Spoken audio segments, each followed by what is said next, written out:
Bonsoir à tous, mesdames, bonsoir, monsieur, bonsoir. Bienvenue à cette nouvelle édition de Le Grand Soir. 7 jours après mardi dernier, cela fait exactement 36 ans qu'est né le Social Democratic Front, le SDF, le parti de Nidjon Frunzi, on va l'appeler ainsi, et puis de Joshua Oshi aujourd'hui, premier grand parti politique d'opposition au Cameroun qui aura réalisé le plus grand score d'un candidat à l'élection présidentielle dans les années 90. Aujourd'hui, le SDF disparaît de plus en plus à l'Assemblée nationale. Au niveau des mairies, le dernier résultat de son candidat à l'élection présidentielle montre justement qu'il y a un affaiblissement progressif du parti de la balance. Power to the people était le slogan répété par ses militants et de nombreux Camerounais à l'époque de la belle flamme du Social Democratic Front. Que s'est-il passé 36 ans plus tard? Le SDF est-il beaucoup trop vieux pour penser rebondir? Y a-t-il un moyen à activer ou actionner pour voir le SDF occuper la place parmi l'élite politique pour ce qui est des partis politiques d'opposition dans notre pays? On va en parler et ce soir on aura deux représentants du Social Democratic Front, l'honorable Serge Siméon Numba qui a eu 2 mandats à l'Assemblée nationale, justement sous la bannière du Social Democratic Front. Il a fait une virgule dans le MRC, il est revenu dans le SDF aujourd'hui et il fait partie de ceux qui se mobilisent dans la région de l'Ouest pour relancer la machine SDF. On aura un jeune engagé également dans le SDF, il est de la communication de cette formation politique, Dominique Chi, qu'on retrouve de plus en plus sur les plateaux télé et radio pour porter la balance, pour porter le Social Democratic Front. Que faut-il pour permettre au SDF de retrouver justement une certaine auréole dans notre pays? Et puis en face, on aura un juriste, analyste politique, sociopolitique bien connu, Jacques Léonce Awono, et on aura un docteur en sciences politiques, docteur Béhémé Ava André, qui est déjà installé. Bonsoir docteur et bienvenue. Bonsoir à vous, monsieur Jean-Jacques. Merci pour l'invitation qui témoigne de la cordialité. Mais bonsoir à tous les téléspectateurs, à tous les téléauditeurs. Merci une fois de plus de m'avoir invité. Merci de retrouver cette famille de Le Grand Soir. Lorsqu'on vous parle du SDF, qu'est-ce que vous voyez?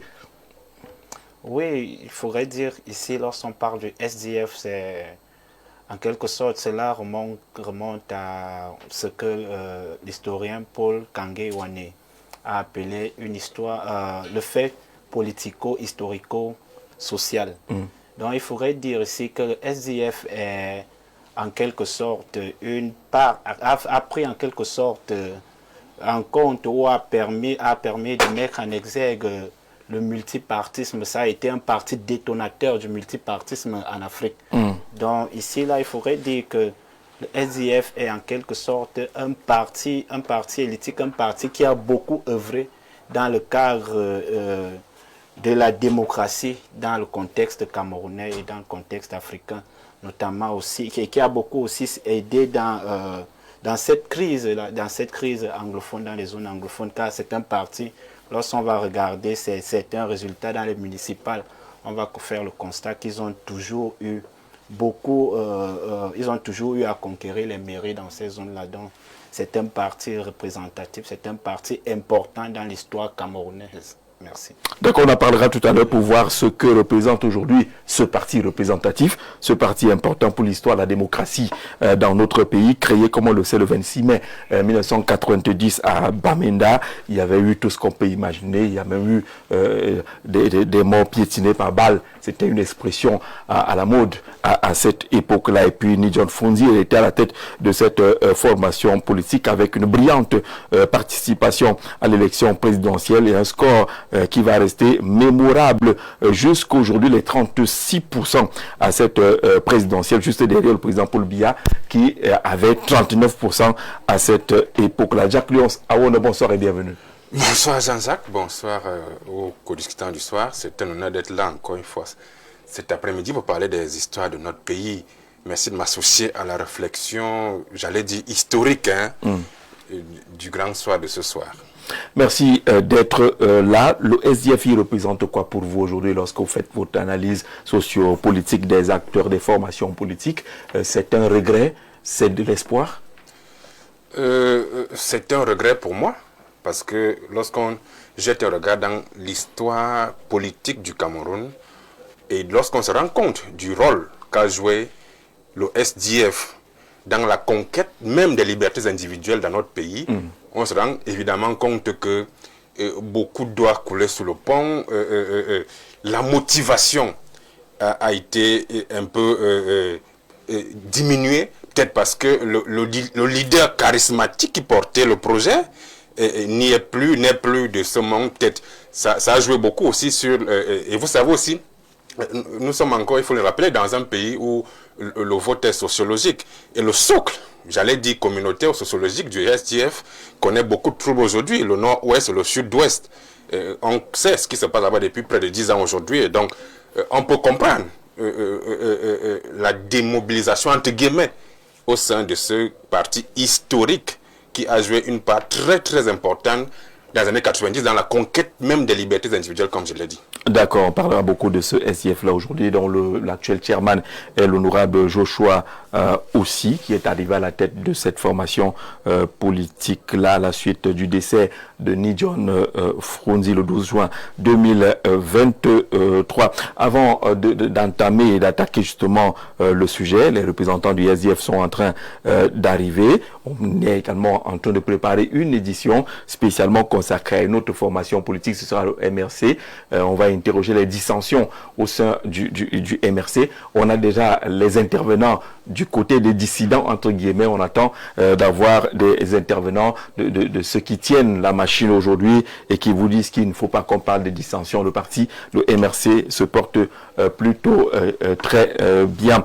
On va accueillir dans quelques minutes, dans quelques secondes, Romaric Noifeu dans le cadre de la revue de presse. Avec lui, on fera le tour justement de ces kiosques-là. Avant l'entrée en kiosque, nous, on va d'abord dans les librairies pour vous annoncer justement désormais dans les rayons des librairies au Cameroun, Le Conquérant Résilient. C'est un livre de l'oncle Bienvenu Djoubessi avec Joël et Célestin Bobo, coécrit justement par ces deux acteurs, préfacé par le docteur Albert Zé, que nous connaissons très bien, pour parler de ce livre qui sera dédicacé demain lorsqu'il sera 14h à la Fondation Mouna ici à Yaoundé, dans un contexte où des modèles de réussite semblent souvent biaisés par l'illusion de la facilité et de l'immédiateté. Le parcours de l'oncle Djoubessi Bienvenu agit comme un rappel brutal mais nécessaire. La réussite durable est exigeante et le livre insiste là-dessus. La réussite durable est exigeante.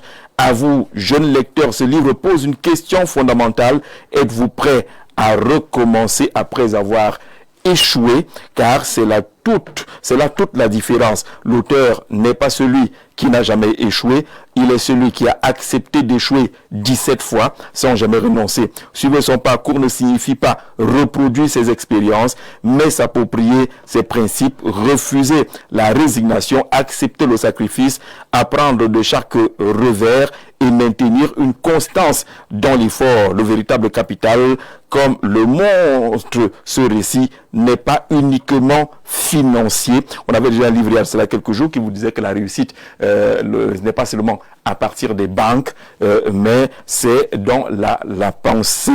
Il est comportemental, il réside dans la capacité à persister là où tout semble s'effondrer.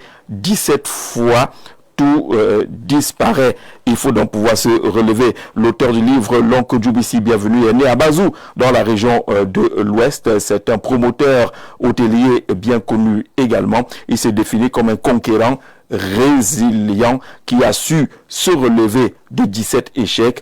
Le livre entretient pour lui l'occasion de partager son expérience avec l'ensemble de la communauté nationale et internationale, de la jeunesse en particulier. Ce chef-d'œuvre est son premier volume et c'est toute une école à suivre absolument. La dédicace, on l'a dit, demain du côté de la Fondation Mouna. Le conquérant résilient, l'oncle Bienvenu Djoubessi, qu'on salue d'ailleurs ce soir, ainsi que Joël Célestin Bobo qui a participé à la rédaction de ce livre et le préfacier, docteur Albert Zé. Allons dans les kiosques Romaric Noifeu, bonsoir. Bonsoir Jean-Jacques Zé, bonsoir également à votre riche panel constitué ce soir dans le cadre de la deuxième livraison du Grand Soir sur Info Télévision. Je vais inviter les panélistes déjà présents à être attentifs à cette revue de presse parce qu'ils vont certainement noter un ou deux sujets. On va en parler juste derrière cette revue qui commence. Effectivement, et on la commence avec le quotidien Info Matin paru en kiosque pour ce mardi et en grande une a choisi de titrer sur les transports et industries. Le ministre Ngalais Biberen qui pose les jalons d'une nouvelle dynamique. L'objectif recherché justement par le ministre des Transports est de faire des transports un véritable accélérateur de croissance, de compétitivité et même d'intégration régionale. C'est donc l'objectif visé dans le cadre de la 5e édition du kick-off institutionnel régional et national du Pro Meet-Up. Le ministre des Transports, au nom du Premier ministre, a donc réaffirmé son engagement à travailler en droite collaboration avec les structures placées sous sa tutelle, les administrations partenaires, les opérateurs économiques, les investisseurs et surtout les experts sectoriels. Actualité majeure décryptée justement par la rédaction centrale du quotidien Info Matin en page 3 dans sa parution de ce jour. Le tri-hebdomadaire La Météo nous livre une autre actualité, notamment celle dans la région de l'Est Cameroun avec les orpailleurs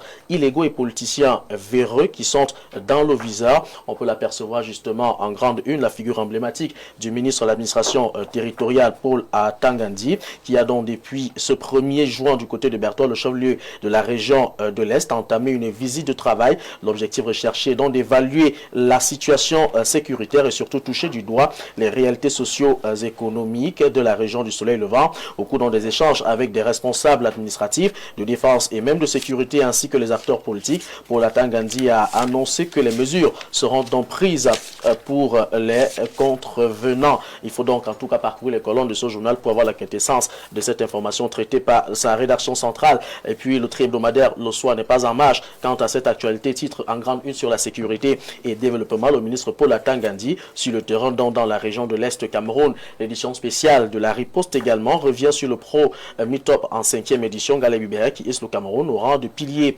incontournable d'intégration régionale. Le quotidien par contre gouvernemental Cameroun Tribune de Marie-Claire Nana dans son numéro de ce jour, titre en grande une sur les féminicides et infanticides. Dure sera donc la riposte. C'est le grand titre choisi par le quotidien gouvernemental dans sa parution. C'est d'ailleurs l'un des principaux messages lancés lors de la conférence de presse donnée hier par le ministre de la Communication porte-parole du gouvernement et 3 autres membres du gouvernement à propos de la recrudescence des violences à l'encontre des enfants et même des femmes. René Emmanuel Sadi a donc annoncé une lutte sans merci contre ces phénomènes. Actualité justement à retrouver en page 4 et 5 du quotidien Cameroun Tribune. L'étudiant également épouse cette actualité, féminicide, infanticide, viol sur mineurs, la riposte gouvernementale. Carole Tamba par contre a choisi l'abus sur mineurs et féminicide. La riposte de l'État est donc lancée. Le bilan officiel fait d'ailleurs froid dans le dos et heurte la conscience collective. Face à l'urgence sociale, 4 membres de l'exécutif ont fait front commun ce lundi 1er juin 2026 à Yaoundé dans la capitale politique en dévoilant les statistiques alarmantes des violences justement sexistes et infantiles. L'État rompt définitivement le silence et annonce un tournant répressif et sécuritaire de la cellule familiale dont jusqu'aux enceintes scolaires. Les pages 8 justement du journal Le Drapeau de Carole Tamba en dit long sur la question dans sa parution de ce jour. Le messager de feu Pius Ndiaye par contre ouvre le bal quant à cette autre actualité qui ne cesse d'interroger la quiétude de plusieurs. L'assassinat du journaliste chef de chaîne Martinez Zogo, scène d'horreur. L'instruction attribuée donc à Justin Danwe, dit le journal, de capter les images a donc éclairé la diffusion en audience hier au tribunal militaire d'une vidéo montrant l'animateur radio nu, le corps supplicié, la bouche entravée justement par un gros bâillon suppliant ses bourreaux. Une scène assez choquante qui a d'ailleurs fait couler des larmes hier au tribunal militaire ici à Yaoundé. Le jour également parle de cette actualité affaire Martinez Zogo, l'horreur au tribunal militaire pour justement revenir sur ces vidéos assez choquantes qui ont été projetées de ce côté. La nouvelle expression en grande une également parle de cette actualité. Regardez ce que vous lui avez fait. La vidéo de la torture de Zogo plonge donc le tribunal dans l'effroi. De l'autre côté, Georges Alain Boyomo dans les colonnes du journal Mutation a choisi en grande une ce jour l'affaire Martinez Zogo, le film d'horreur dans une salle émue jusqu'aux larmes. La vidéo du supplice justement du célèbre animateur radio d'une violence rare a été projetée à l'audience d'hier au tribunal militaire de Yaoundé, éclairant ici les circonstances de son assassinat. Et puis l'info à chaud a donc choisi un morceau choisi de maître Emmanuel Sim, avocat qui a réagi après la projection au tribunal militaire de Yaoundé d'un extrait des images de la mise à mort de Martinez Zogo. Et ce morceau choisi, je le cite, « Je ne dormirai sûrement pas cette nuit ». Il faut en tout cas parcourir la page 3 de ce journal pour comprendre la quintessence de cette information traitée par la rédaction centrale de ce journal. L'innovation revient sur ces images de la mise à mort de Martinez Zogo. Le film d'horreur a été projeté donc au tribunal militaire. Primeur Hebdo également reste dans ce champ environnemental quant à cette information. Projection choc au tribunal militaire. La vidéo de l'agonie de Martinez Zogo bouleverse donc l'audience. L'œil du Sahel par contre nous conduit dans l'extrême nord avec un autre titre en kiosque ce jour, les chantiers routiers qui s'enchaînent. L'enclavement par contre persiste de ce côté. La tribune bilingue de Franck Duclerc Billet, j'y arrive. Conservation en Afrique, les peuples autochtones au cœur des débats ici à Yaoundé. C'est l'actualité majeure justement choisie par le journal La Tribune dans sa parution de ce jour. Le Bi-Hebdo, le point revient effectivement sur le trafic d'or avec 2000 milliards évaporés, complicité et corruption à grande échelle. Paul Biya intenable avec donc des points de suspension tels qu'on peut le constater. Et puis l'actualité traitée en page 11 de ce journal, Zéphéron Koloko revient à travers l'avenir et choisit en grande une la reconstruction de la route Morad-Abanga-Koucheri, 205 km, la promesse présidentielle qui semble être concrétisée selon effectivement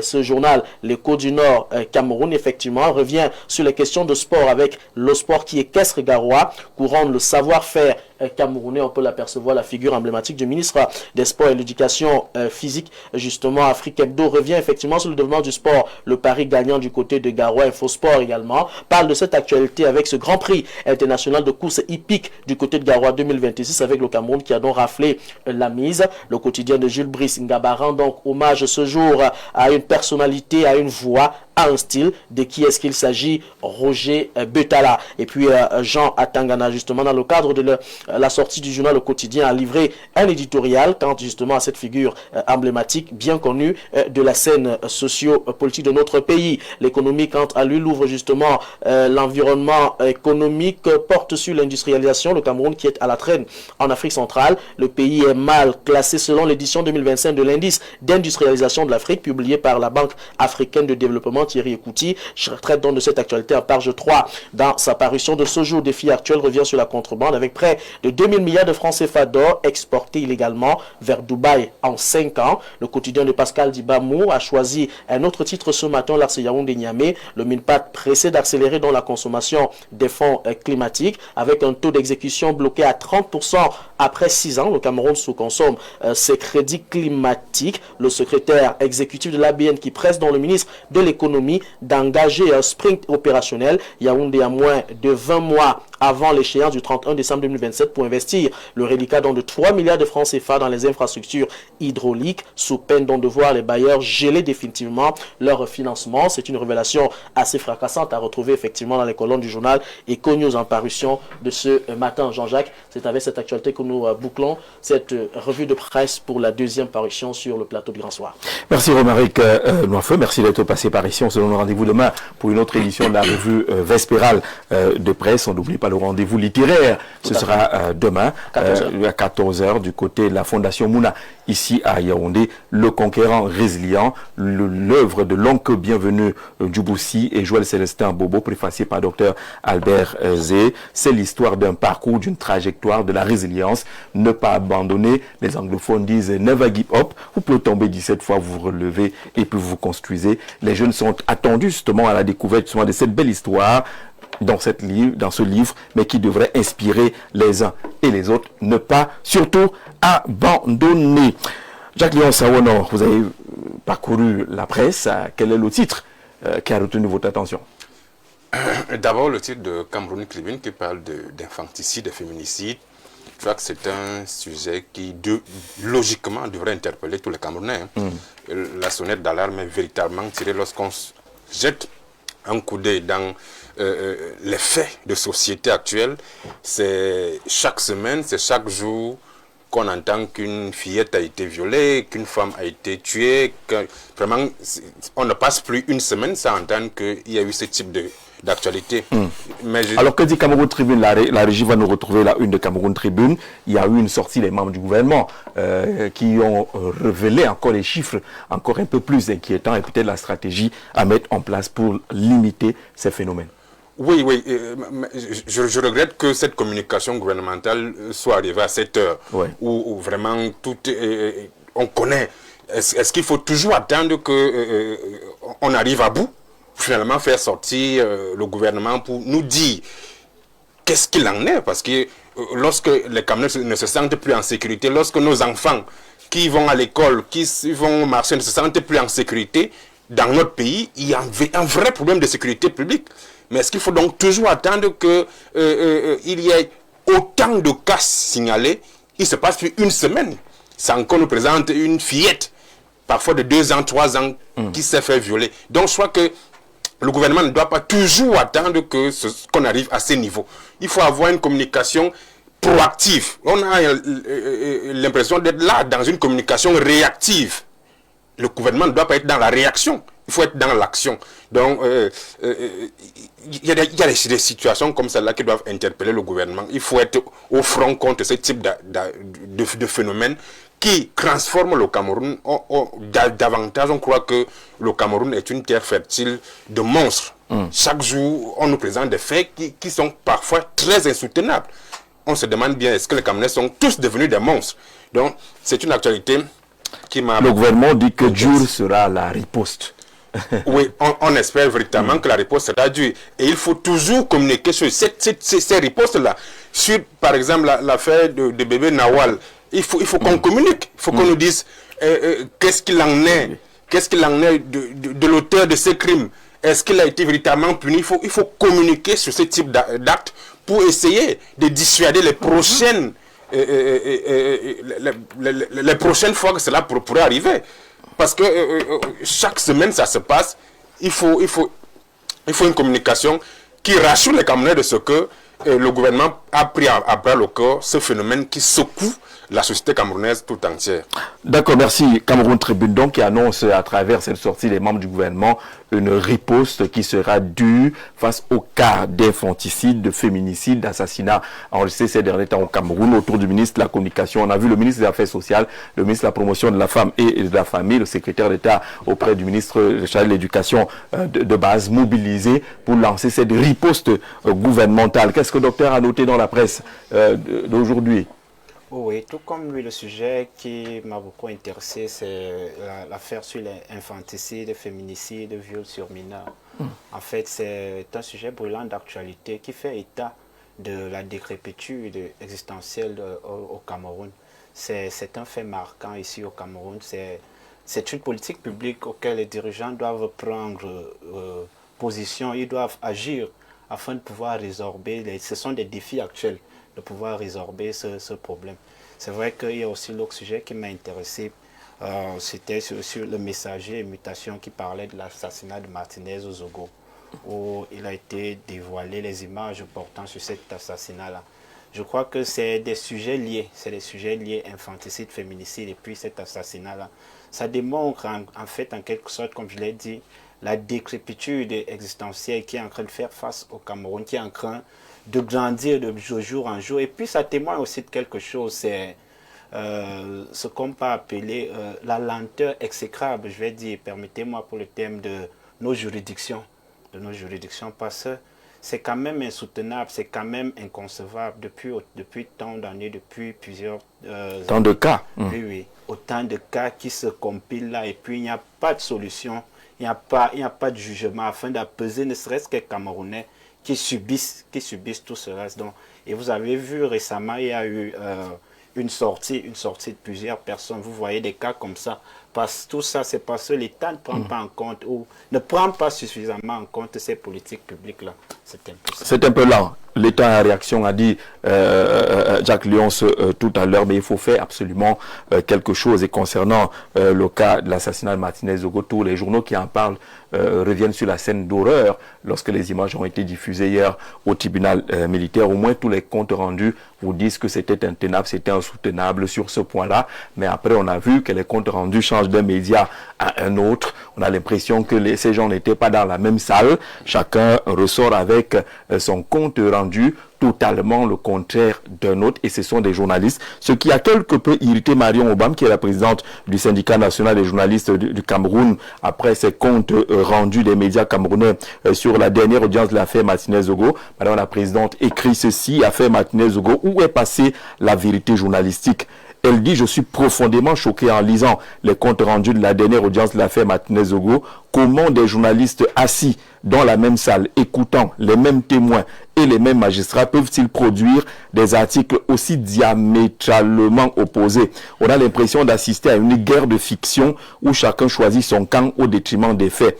Quel est le véritable travail du journaliste, s'interroge-t-elle. Son premier devoir envers le public est l'exactitude et l'impartialité. Face à un drame qui a secoué toute notre nation, le peuple camerounais n'a pas besoin de propagande, de règlement de compte par médias interposés ou de sensationnalisme. Nous avons droit à la vérité brute et non filtrée. Le journalisme n'est pas un outil de manipulation ou un tribunal populaire. C'est un service public. Quand la déontologie est sacrifiée sur l'autel des intérêts partisans, c'est toute la confiance de la population envers les médias qui s'effondre malheureusement. En mémoire de Martinez-Zogo et pour l'avenir de notre justice, nous exigeons des faits, rien que des faits. Respectez notre intelligence, respectez votre noble métier, écrit Madame la présidente du syndicat national des journalistes du Cameroun.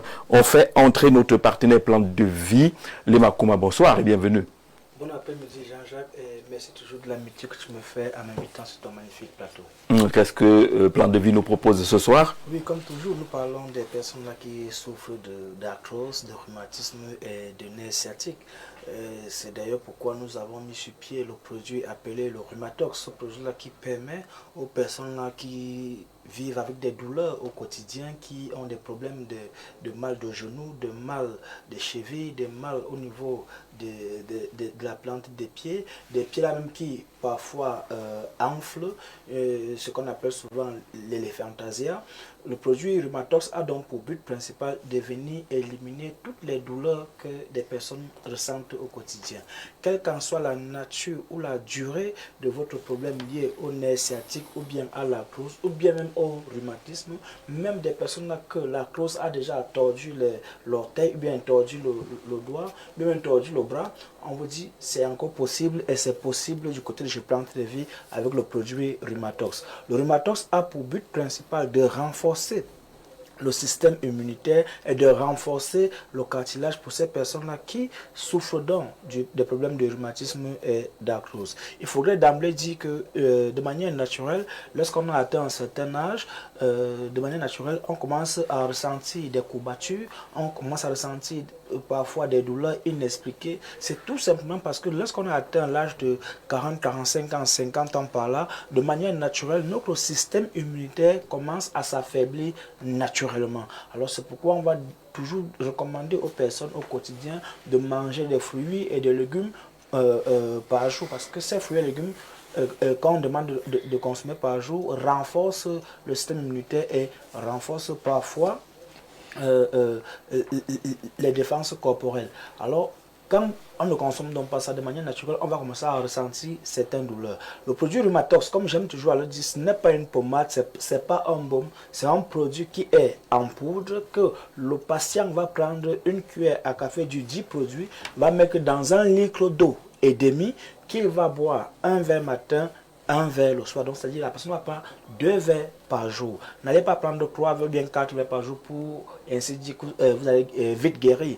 Parce que en principe, si vous prenez plus que ce qu'on vous a recommandé, ça va davantage vous affaiblir. Donc, c'est pourquoi il faudrait respecter la notice qui est sur l'étiquette du produit. On vous a dit un verre matin, un verre le soir. À côté de ça, Jean-Jacques, nous avons aussi des personnes là qui sont en surpoids et que souvent les os n'arrivent pas à supporter la masse corporelle. Lorsqu'elles se tiennent debout, elles ont du mal à rester debout pendant 5 ou 10 minutes, même parfois 20 minutes. Elles ressentent des fortes douleurs au niveau de la colonne vertébrale, elles ressentent des douleurs au niveau même des genoux.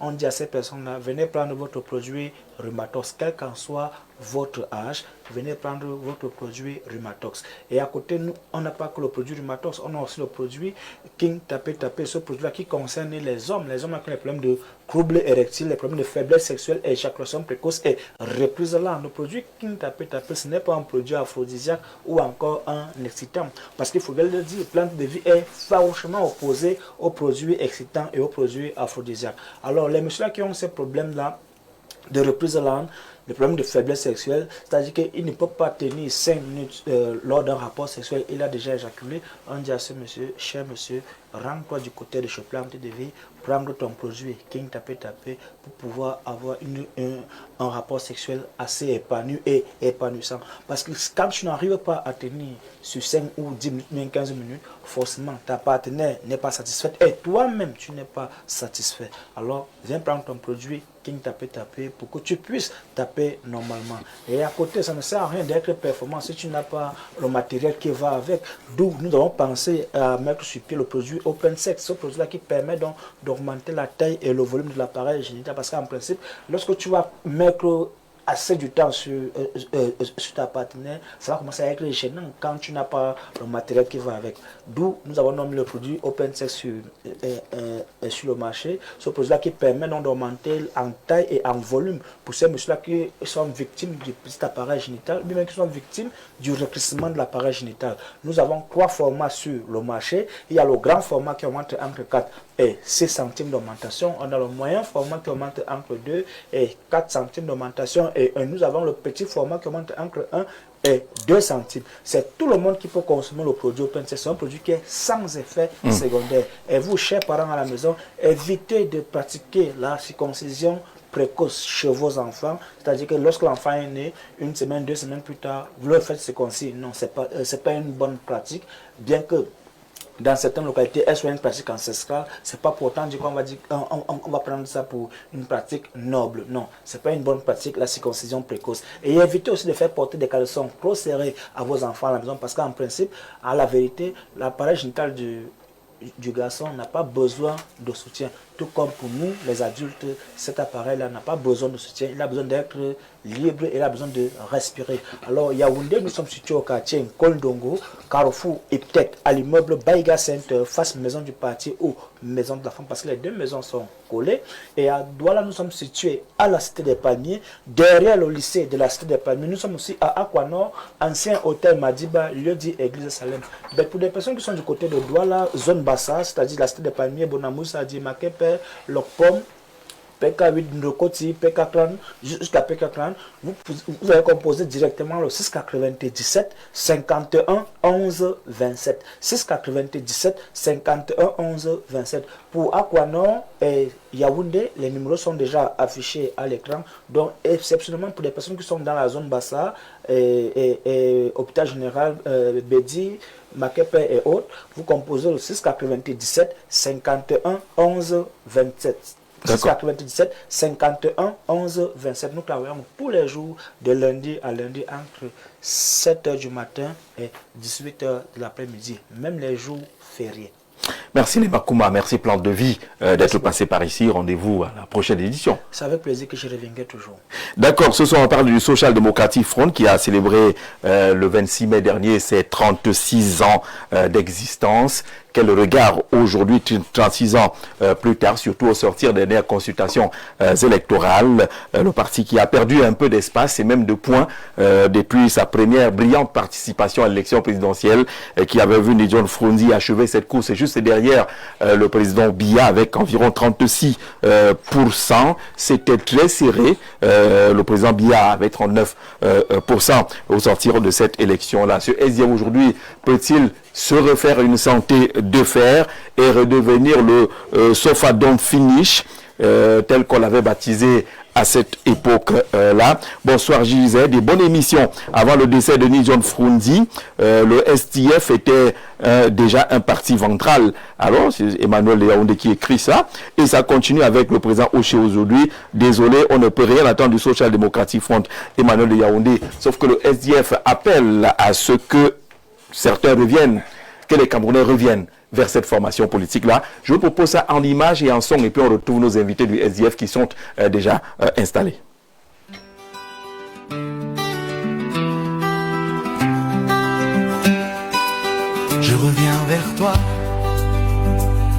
Aussi, SDF, je reviens vers toi. I'm coming back to you. Aussi, SDF, je reviens vers toi. I'm coming back to you. Aussi, SDF, I'm coming back to you. Je reviens vers toi. Aussi, SDF, je reviens vers toi. Je reviens vers toi. Aussi, SDF, je reviens vers toi.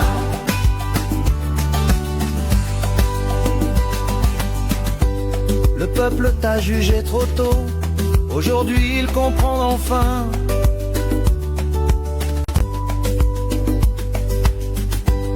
On t'a quitté pour des cris de foule, pour le bon diable au sourire vain. Je reviens vers toi. Aussi, SDF, je reviens vers toi. Je reviens vers toi. Aussi, SDF, je reviens vers toi.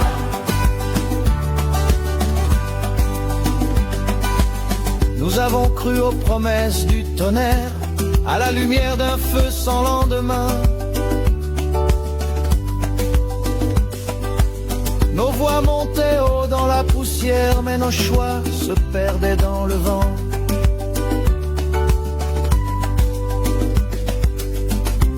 Pendant qu'on suivait le vacarme, toi tu bâtissais le silence de demain. Toi qui en 90 as ouvert nos yeux, semant la liberté, la foi, la démocratie. Je reviens vers toi. Aussi, SDF, je reviens vers toi. Je reviens vers toi. Aussi, SDF. Est-ce que ce retour vers le SDF est finalement possible 36 ans plus tard, après les scores pas très appréciables que le Social Democratic Front a connu au fil des dernières consultations électorales? Bonsoir Jean-Jacques, je n'oublie pas le panel, particulièrement Léonce, et ses lamentations de sa léquier. Dans les années 90, ce parti avait un patronyme, sauf à Don't Finish, au vu de la malgouvernance du Grand Rassemblement, mais ce parti a perdu de sa mobilité suite au décès du patriarche bâtisseur Pandi, un homme qui nous a émerveillés à nous faire vivre l'espoir d'une alternance dans les années 90. Je n'oublie pas que ce parti a été le moulin dans la fabrication d'autres partis de l'opposition. Malheureusement, des années plus tard, le parti État, dans un système de code électoral verrouillé, trafic d'influence, tripatouillage et beaucoup d'argent dans la corruption, a freiné le jeu démocratique pour mieux fragmenter ceci, UDC, UPC, MRC et autres, sans oublier le parti SDF qui plus tard vont vivre des scores fantasmagoriques frisant le ridicule. Masok Thomas qui fait également son point sur la situation du Social Democratic Front. On accueille l'honorable Serge Siméon Numba, cadre du Social Democratic Front. Il a été élu 2 fois à l'Assemblée nationale sous la bannière du SDF. Il a fait un petit tour du côté du MRC. Il a marqué le retour que la chanson venait d'exécuter tout à l'heure. Je reviens vers toi, il est revenu au sein du SDF. Honorable, bonsoir et bienvenue. Bonsoir Jean-Jacques et bonsoir à tous nos panélistes, bonsoir à tous nos téléspectateurs, bonsoir à tous les militants et militantes du SDF, dissimulés à travers le Cameroun, notamment dans la région de l'Ouest, notamment à Bafoussam, ce peuple qui a fait de moi député pendant 2 mandats. Et je leur ai offert tout ce qu'ils attendaient pour un parlementaire. Je crois que jusqu'ici, il n'y a aucun qui soit dessus. Et nous voulons dire également à l'occasion de cet anniversaire du SDF, 36 ans après, je crois que j'ai toute l'autorité nécessaire pour parler mieux du SDF. Sur ce plateau et même dans cette république. Parce que, pour la petite histoire, c'est dans le parlement de l'université de Yaoundé que Nidion Fundi me détecte et nous nous engageons dans le SIF. Donc on était de l'aile universitaire du changement. Alors, je prends ma première carte au SIF.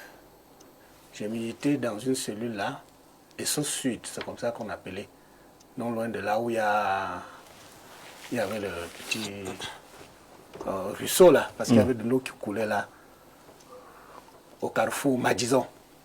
Voilà. J'ai milité donc, ma carte date du 23 janvier 1991. Donc 6 mois après la création du parti. Donc, parce que, vous savez, il y en a qui se retrouvent en politique aujourd'hui. Vous avez bien rappelé, je crois que peut-être c'est un spectateur qui nous a envoyé ce message. C'est le SDF qui a fabriqué tous les autres qui se retrouvent dans les partis politiques aujourd'hui. Je crois que chacun le sait. Puisqu'à l'époque, il y en a aujourd'hui qui sont même des leaders des partis politiques. Mais, chacun observait pour voir si John Fundi, si ce que John Fundi est en train de faire à Gokachi, en parlant de catcher, d'attraper le président Biya. Est-ce que c'était vrai? À Kachi, à Kacham. Et le public répondait Kacham. Non pas. Donc, c'est pour vous dire que le SDL a fabriqué d'hommes politiques qui de nos jours se bombent le torse. Mais il faut aussi comprendre que John Fundi n'a pas bénéficié vraiment de tout ce que nous attendions. Parce qu'il a tout donné. Mais à la fin, il y a donné sa vie. Vraiment, il faut savoir. D'accord. Parce que, bon, peut-être nous ne sommes pas... On parlera de tout cela pendant l'émission. Accueillons d'abord Dominique Keshi, qui est également du Social Democratic Front. Dominique, bonsoir et bienvenue. Bonsoir, Monsieur Jacques. Merci pour l'invitation. Bonsoir à mes copanélistes et bonsoir à nos téléspectateurs et aux militants et sympathisants du SDF. Vous avez apprécié tous les deux la chanson tout à l'heure? Elle vous parle? Elle nous parle, et surtout la jeune génération. Parce que les jeunes de ma génération aujourd'hui, beaucoup n'ont pas milité dans le SDF. Comme moi, je suis un enfant du SDF. Je milite légalement depuis à peu près 14 ans. Mais beaucoup de jeunes n'ont pas la même histoire que moi. Donc, aujourd'hui, mais ces jeunes vivent la réalité camerounaise et on se demande comment est-ce qu'on va faire pour s'en sortir. Quelle est la solution? Quand on leur dit aujourd'hui, revenez au SDF ou venez au SDF, c'est un message très fort et il faut donc leur donner les raisons de pourquoi ils doivent venir pourquoi revenir au SDF aujourd'hui? Qu'est-ce que le SDF propose de nouveau, de séduisant? Est-ce qu'il y a une politique attractive de ce côté au regard de nombreuses critiques? Vous avez entendu quelqu'un dire que le parti est devenu un parti du ventre, que ça a même commencé avec le président, le chairman John Fundi, et que ça se poursuit aujourd'hui, les intérêts du ventre. Je prends le regard neutre sur cette affaire du Social Democratic Front. Pourquoi le SDF se retrouve à ce niveau aujourd'hui? Jacques Léonce. Je crois que à l'entame de l'émission, j'ai commencé à dire que le SDF mérite beaucoup de respect de la part de tous les Camerounais parce que si aujourd'hui on a droit à certaines libertés individuelles, le SDF dans les années 90 a été pour beaucoup dans la conquête de ces libertés individuelles. Même le retour au multipartisme, le SDF y a beaucoup travaillé.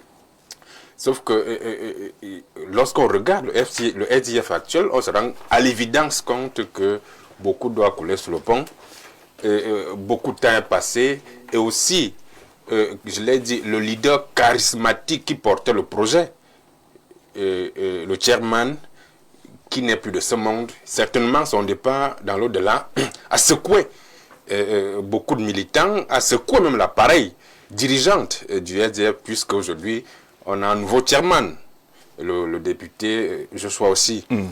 Et aussi, nous sommes dans un contexte où il faut rappeler que le vote reste sociologique. On ne peut pas négliger le pan communautaire de chaque parti politique. Et on sait que l'ancrage communautaire du SDF dans la zone actuellement en crise au Cameroun, le nord-ouest et le sud-ouest, c'était la zone communautaire du SDF. On sait ce qui se passe là-bas depuis près de 10 ans. Et donc, lorsque j'essaie d'énumérer c'est quelque fait pour essayer de comprendre le sort qui est réservé au SDF aujourd'hui, parce que j'avoue que moi, le SDF est presque l'ombre de lui-même. On ne reconnaît pas ce grand parti politique. L'honorable a dit que beaucoup d'opposants aujourd'hui, entre guillemets, parce que certains sont des proposants, entre guillemets, découlent de ce parti politique. Beaucoup de leaders politiques de nos jours qui sont présidents d'autres partis politiques de l'opposition viennent du SDF. C'est dire l'importance historique dans la culture politique même de l'État du Cameroun. Donc, bon, la chanson en dit long. Peut-être il est temps de restaurer ce qui peut encore l'être au sein du SDF, parce que pour moi, c'est un parti historique dans l'histoire politique et même démocratique du Cameroun. Le départ de Nidjol Fondi semble donc avoir impacté négativement la vie du parti. Il a été un peu trop charismatique, ou on n'a pas trouvé un pont de survie? Oui, il a été un peu trop charismatique. Et vous savez aussi que certains leaders s'identifient parfois à leur parti politique. Il y a beaucoup de partis politiques, il y a beaucoup de partis politiques. Il y a le RDPC qui s'incarne en M. Biya. Beaucoup disent que s'il n'est pas là, le RDPC va mourir. Ce qui n'est pas faux. Et il y a aussi d'autres partis politiques que je ne veux pas citer ici, donc qui s'incarnent par leur leader. Du genre, le leader représente presque le parti. Et il y a aussi cette façon de faire qui commence à s'accommoder à nos mauvaises habitudes un peu africaines, où lorsqu'on a créé quelque chose, on veut paternaliser la chose, ça devient notre propriété. Sauf qu'avant son décès, Nidjol Fondi avait déjà tendu la main, il avait déjà cédé au moins la candidature à l'élection présidentielle à quelqu'un d'autre, il était encore vivant. Oui, mais on a l'impression que le SDF était l'incarnation de M. Nidjol Fondi. Il n'a pas, je me dis qu'il n'a pas su transmettre le moment venu, lorsqu'il était temps de transmettre. Parce qu'en même temps, certains, comme je l'ai dit, certains leaders politiques tendent à paternaliser leur parti. Parce que lorsqu'on a créé, ça devient notre affaire. Et on a cette culture politique, cette mauvaise culture politique chez nous, où certains partis politiques sont identifiables à certains leaders politiques, ce qui est pour moi une faute. Docteur, en sciences politiques justement, comment est-ce qu'on lit cette trajectoire, cette courbe descendante du Social Democratic Front? Je crois que, comme je l'ai dit à l'entame, l'histoire du SDF nous révèle un peu, en quelque sorte, une partie de l'histoire du Cameroun, parce qu'il faudrait le dire, le Cameroun est parti après les indépendances du multipartisme à un monopartisme, et on est revenu grâce au SDF avec les émeutes, je crois qu'ils sont là, ils peuvent le témoigner. De Bamenda, oui, avec les émeutes qui ont fait 6 morts, il faut le dire. Oui, avec 6 morts justement, on est revenu au multipartisme grâce à ces émeutes-là, avec la figure de proue qu'on avait, Nidjol Fondi. Donc, fort de cela, et je crois que de premier abord, on a vu beaucoup de personnes qui se sont inscrites et qui ont participé à l'avènement, cette récréation-là, qui permettait à ce parti de pouvoir se refaire, de pouvoir évoluer, de pouvoir grandir. Et cela s'est manifesté parce que vous allez faire le constat que en 1992, on a quand même eu un 32%. Et on a eu 36%, voilà, aux élections présidentielles. Ça reste le plus fort score de candidat d'opposition dans l'élection présidentielle au Cameroun. Justement, et vous allez voir, depuis lors, il y a eu, on peut appeler ça quoi, une dégringolade. C'était décroissant. Les autres, vous allez remarquer, en 2004, je crois, c'était 17%. En 2011, 11%, 2018, 2025, vous avez vu les différents scores. Donc je crois que, fort de cela, on a l'impression que c'est un parti présentement qui nécessite de se réinventer. Lui, par exemple, il a parlé de paternalisation. Moi, je crois que je vais parler. C'est un véritable problème qui survient, et puis c'est un problème africain. On parle beaucoup plus de patrimonialisation.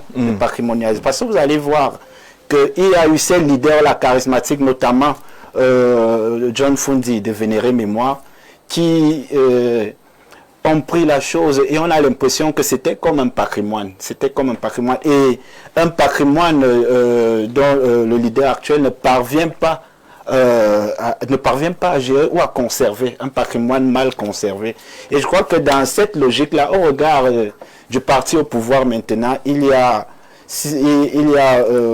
certaines choses qui doivent être faites, notamment pour la réinventation. S'il fallait faire des propositions, c'est par exemple une recréation qui peut aller même sur le nominatif du SDF. Par exemple, changer la dénomination du SDF pour donner un autre nom. On l'a vu notamment avec le parti au pouvoir, qui était l'Union nationale camerounaise, qui est devenue le RDPC. Mais pas dans les mêmes contextes. Hein. Oui, c'est vrai que c'est différent. Changer de dénomination SDF, c'est l'enterrer. Pas forcément.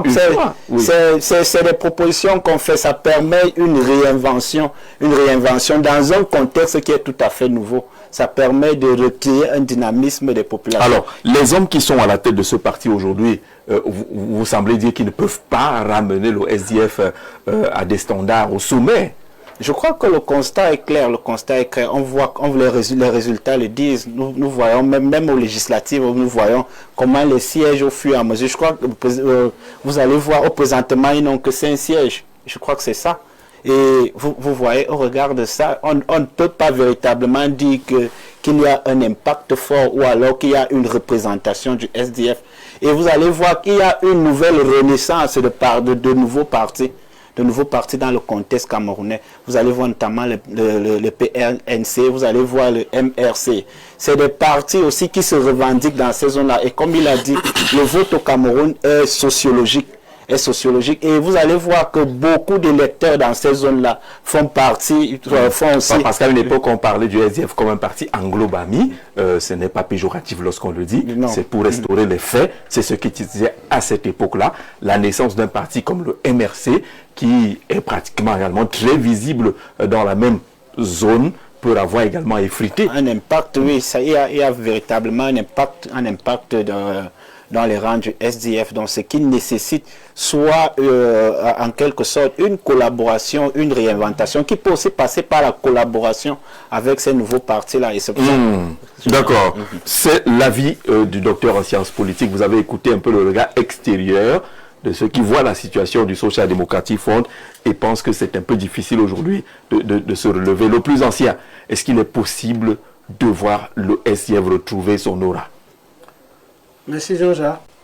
Le SDF, c'est possible de retrouver son aura d'antan. Permettez-moi d'abord parce qu'il y a une jeune génération d'hommes politiques, d'hommes et femmes politiques qui est en train de nous suivre. Parce que quand on dit 36 ans, ce n'est pas quand même. Et pas 36 jours. C'est pas 36 jours. Donc il est important pour que les gens s'intéressent, cette jeune génération vienne dans la maison. Pour ceux qui sont partis, reviennent. Qu'on rappelle un certain nombre de faits. Parce que vous savez, il y a des partis politiques ici dehors qui vont vous brandir chaque fois. En fait, d'ailleurs, on les découvre toujours à l'occasion des élections. C'est-à-dire, quand on dit élection présidentielle, je peux faire 5-10 partis parce que je veux être candidat. Quand on dit élection, bon, jusqu'ici, je ne veux pas trop parler de ces gens qui n'ont pour seul agenda que élection. Alors que pendant qu'on prépare, ou bien pendant que les Camerounais ont d'autres problèmes, on ne les voit pas. Ça, parce qu'il faut le noter. Le SDF, vous avez, quelqu'un l'a dit tout à l'heure, les urnes transparentes, c'est-à-dire né le 26 mai 1990 à Bamenda, parce qu'on ne permettait pas que le SDF puisse se déployer sur le terrain. Quelque temps avant, ils avaient introduit le présentateur sur statut à mars. Attendu. On a dit, mais on attend quoi? Pendant que nous, on était à l'intérieur, on s'est regardé. On attend quoi? On a dit, forçons cette chose. Et on a lancé le SDF le 26 mai avec à la clé 6 morts par balle. Quelqu'un dit piétiner par balle. Piétiner par balle. Parce qu'on dit, oh, on ne vous a pas autorisé, on ne vous a pas, vous avez demandé, on ne vous a pas autorisé. On a dit, la loi dit que quand vous déposez une demande à l'administration territoriale, je crois que c'est 2 semaines ou bien c'est... Hein? C'est environ 8 jours, hein, plus tard. Alors, la loi dit que quand on ne vous répond pas, vous pouvez exercer. Oui. Nous avons donc utilisé ce mécanisme pour lancer le parti. Le parti, certainement, a fait son bonhomme de chemin. Je vais vous rappeler, en tant que législateur, que la loi sur la subversion de 1962, c'est nous, c'est-à-dire c'est au niveau de l'Assemblée nationale, qu'on a levé cette... Puisque vous vous rappeliez que quelqu'un va au bar, pour vous rappeler la quintessence de cette loi, vous voulez vous détendre, vous prenez une bière, jusqu'à être en état d'ébriété, mais on vous dit que tout ce que vous dites là, on va vous les opposer au tribunal parce que vous avez des langages subversifs. C'est ça la quintessence de la loi de 1962. Pour que la jeune génération comprenne. Comprenez, parce que de nos jours, chacun sort là de chez lui, il veut se détendre.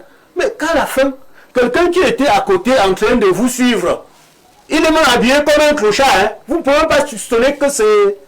Il est du renseignement. Qui est du renseignement. Après, tu te retrouves en cellule.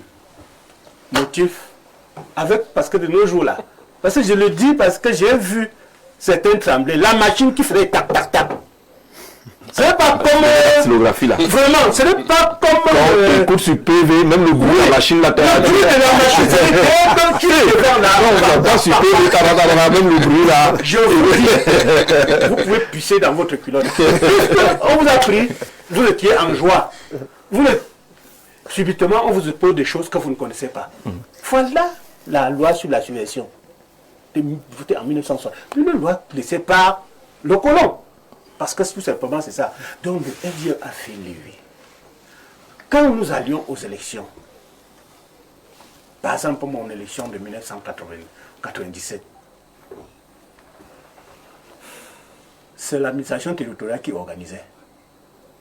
Et nous avons assisté à la Cour suprême qui proclamait les résultats chaque fois. Des PV falsifiés. C'est-à-dire, on met le correcteur, vous étiez au bureau de vote, mais les PV que vous retrouvez là, à la Cour. On corrige en route. En route, c'est-à-dire que les gens s'arrêtaient. Ce qu'on dit là, ce n'est pas que les PV qui quittent de Bafoussam pour Yaoundé, on s'arrête quelque part à Makanene et se retrouve. Correcteur. Malgré tout ça, nous avons eu 42 députés en 97. 43, pardon. 43 députés en 97. Alors, après ça, nous avons dit, est-ce qu'on va continuer comme ça? Avec, à l'ouest, enfin, on avait 42 mairies. Je dis 42 mairies. Parce que presque toutes les communes de l'ouest étaient SDF. En 97, en 96 déjà. Donc, c'est pour vous dire que le LDA a fait son moment. Après, c'est l'Observatoire national des élections. Après, on est le 2, on est le 3, et les 4. Les urnes transparentes. Parce que pour ceux qui nous ont vus, déjà entre 1997 jusqu'en 2002, pour ce mandat, nous avons marché ici à la poste centrale avec les urnes transparentes. Nous avons défilé pendant longtemps avec les urnes transparentes. Pourquoi? Parce que les urnes transparentes, parce que quand on le dit, si on ne vous le dit pas, personne ne peut. Parce qu'il y avait le bourrage des urnes. Il y avait le bourrage des urnes. Les urnes étaient en bois. Les urnes étaient en bois et même en carton. Oui. Parce que dans les... vous êtes là, les urnes sont en carton ou bien en bois. Les gens ont déjà bourré avant de venir avec. Et on a qui faisait cette malice que ils ont bourré, on a gardé cet autre-là. On garde. À un moment donné, on crée un mouvement. Pendant que vous êtes en train de dire qu'est-ce qu'il y a, on remet l'autre urne. Nous avons dit il faut des urnes estampillées même aux couleurs ou bien à l'effigie de l'État. À tel point que n'importe qui ne peut pas être transparent. Parce que quand on dit ça, les gens pensent que le NDA a bousculé tout ça. La mise en place, parce que vous devez constater que la loi de 18 janvier 1996, portant modification constitutionnelle, était difficilement, même jusqu'à nos jours. Je crois qu'on a plus qu'ici pas fini. On l'a pas mettre encore en totalement application. mise en application. Il y a encore des articles qui restent. Voilà, il y a beaucoup en d'articles attente. qui restent. Alors, avec ça, à tout moment, le SG a dit, mettons, parce que ça relevait d'un consensus de presque tous les partis influents, SG, l'UDC, l'UPC, c'était l'émanation, UNDP. d'où la tripartite. Parce qu'on l'avait refusé, la conférence nationale. On Qui a était quand même sans concédé- objet. Sans objet. Ouais. On a quand même concédé la tripartite. Et c'est au cours de cette tripartite que nous avons eu cette constitution qui a été difficile. Alors, il y a donc là les combats nombreux Donc, des menés par le combats social et menés gagnés par par le le Social Democratic Front dans cette proportion-là. Et c'était utile pour que les Donc, jeunes pour que comprennent les jeunes que comprennent- on parle du SDF, il faut se souvenir de Vraiment, il l'histoire. faut se souvenir de ça. Parce qu'il y a des opposants aujourd'hui qui, je ne sais pas, bouleversent même le Cameroun, mais si vous leur demandez le bilan, quand je suis en train de vous présenter le bilan du SDF, ils ne vont pas vous dire que depuis que nous sommes là, en dehors de dire si je ne suis pas président, on va tuer ceux qu'on va tuer, ceux qui vont rester, si je ne suis pas ici, ainsi de suite. Donc, non, je vous le dis parce que c'est des gens qui sont passés au SDF. Oui, mais on leur a dit, allez militer, créer d'abord les cellules, c'était comme ça. C'est les gens qui sont passés au SDF, que ce soit... Même s'il y en a qui disent qu'ils n'avaient pas de carte de membre. Ils y étaient seulement pour vous accompagner. Je vous le dis, on lui a demandé d'aller créer. On lui Même son cas, le Lui. chairman, a demandé à qui? à ces leaders-là. Le papa de Maurice Kamto. C'est une sorte de sécurité. C'est vous qui connaissez son nom. Donc c'est pour vous dire que ce soit son conseiller spécial, Oui. puisque je vous dis, l'élection de 2007, il était à Barreda. On lui a dit, rentre à l'ouest. Puisque le chairman m'a appelé, mais Numba, voilà, il y a tel qui dit qu'il veut être candidat chez toi. Mais je lui ai dit d'aller créer Et c'est lui. les cellules, parce que chez nous, c'est les élections primaires. En 97, On n'entre pas par le toit. on n'entre pas par le toit. En 97, pour conduire la liste du SIF aux élections parlementaires législatives, j'ai battu 18 candidats dans mon département. D'accord. Et pas de n'importe Honorable, merci. Il y en a qui m'écrivent pour savoir s'ils peuvent intervenir en direct. On va permettre à quelques personnes par le même numéro d'appeler directement pour intervenir. C'est important l'histoire. Je dois continuer parce que je remets ça pour que chacun comprenne d'où nous sommes partis pour être à ce niveau. Et sur ce passage, on a lu votre bilan, les actions qui sont connues par ceux qui sont honnêtes avec l'histoire, parce qu'il y en a qui ne sont pas honnêtes avec l'histoire, mais la question reste pour la jeune génération. Tout ce patrimoine est en train de s'effriter aujourd'hui. Pourquoi? Bon, avant de répondre à votre question, il faut ajouter que vous avez noté que 36 ans avec les mauvaises performances. Il faut aussi dire que c'est aussi 36 ans avec des histoires des élections volées. Parce que les chiffres que vous avez donnés par rapport à la présidentielle de 1992 sont contestés depuis 1992 jusqu'à aujourd'hui. Et c'est l'un des militants du RDPC qui jouait un rôle très important à l'époque dans l'appareil politique du RDPC, qui le dit haut et fort et avec arrogance qu'ils ont volé ces élections et donné à M. Biya, et que jusqu'à aujourd'hui, il n'y a personne dans l'appareil politique du RDPC qui a levé un seul doigt pour dire que ce monsieur ment ou pour demander à ce qu'on interpelle ce monsieur pour qu'il amène les preuves de sa déclaration. Ce monsieur, c'est Albert Zonga, Albert Zonga. qui était député des rangs du RDPC, Oui. qui a déclaré sur un programme télé que c'est eux qui avaient truqué l'élection et avaient volé la victoire de Ni John Frundi. Ça aussi, pensez-vous qu'on va laisser le pays gouverner par un anglophone? D'accord, on a juste restitué. On restitue cela parce que ce sont ses propos et la vidéo est disponible sur les réseaux sociaux. On peut encore retrouver cette déclaration-là. D'accord, on met en parenthèse cette partie de l'histoire aussi pour comprendre, essayer de comprendre aujourd'hui qu'est-ce qui n'a pas marché donc. Ah oui, donc il fallait le dire.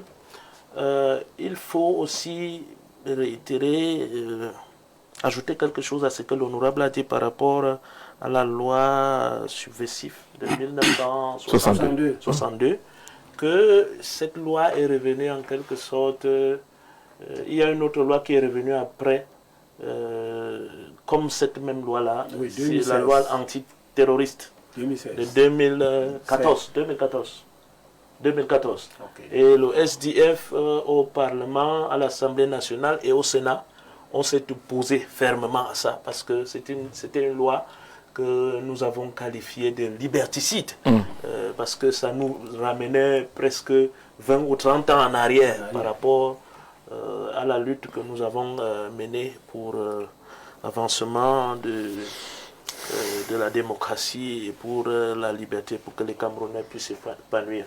Cela dit, pourquoi est-ce que le SDF, il y a des difficultés maintenant dans l'appareil politique SDF? C'est pour dire que 36 ans, c'est pas 36 jours. Après 36 ans de vie en tant qu'être humain, vous avez naturellement vécu des situations diverses qui vous laissent aussi des effets. 36 ans de vie aussi d'un parti politique, c'est aussi 36 ans que vous aurez pu peut-être faire des erreurs stratégiques. Ça, il faut l'admettre. Et ces erreurs stratégiques, 36 ans de la vie politique, c'est aussi 36 ans d'avoir eu des difficultés de fonctionnement tant endogènes que exogènes. Alors, je crois qu'au niveau de ce qui les difficultés qu'on a rencontrées à l'interne du SDF, on a eu à faire une étude et évaluer, réévaluer qu'est-ce qu'il faut faire, qu'est-ce qui n'a pas marché, comment est-ce que ça peut marcher. Il y a ces études-là qui sont faites, les résultats sont là, mais ça relève de la stratégie d'un parti politique qui ne sont pas à dévaluer. Mais sur ces problèmes internes, qui sont connus sur la voie publique, il y a quand même le 8-2 qui a fait le ménage pendant longtemps dans le SDF et vous avez perdu beaucoup de cadres de cette formation politique-là, ceux qui osaient face aux conservateurs, des founding fathers et des autres, ont été mis à l'écart. On ne peut pas ignorer également cela, que ça aurait pu affaiblir aussi le parti.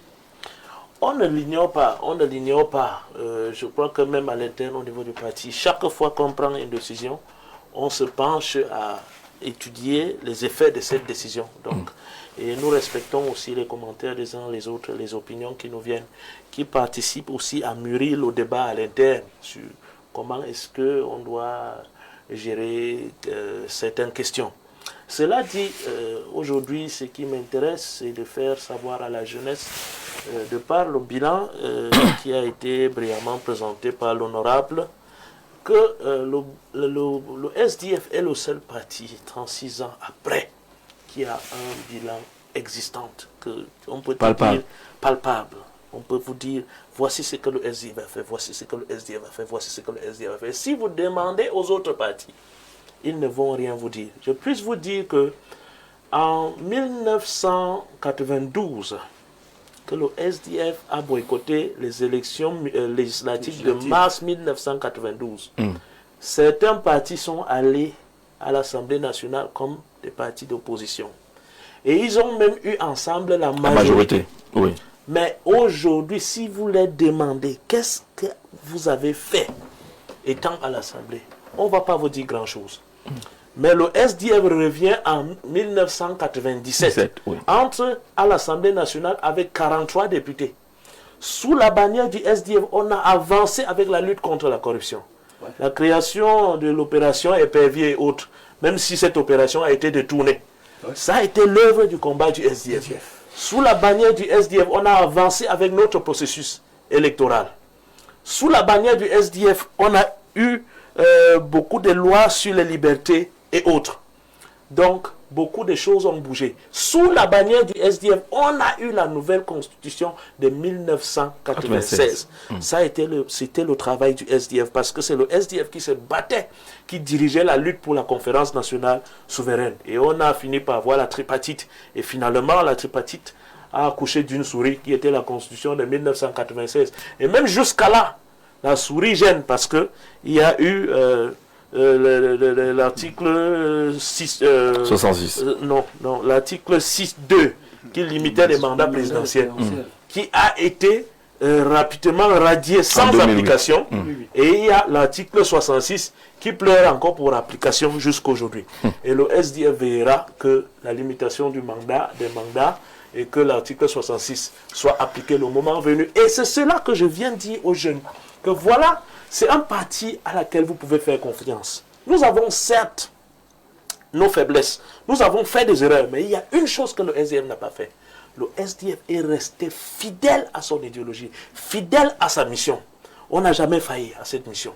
Le SDF aujourd'hui est incontestablement le parti qui a le meilleur programme pour le Cameroun. À l'occasion de la présidentielle qui venait juste de passer, c'est les experts qui le disent. Ce n'est plus nous.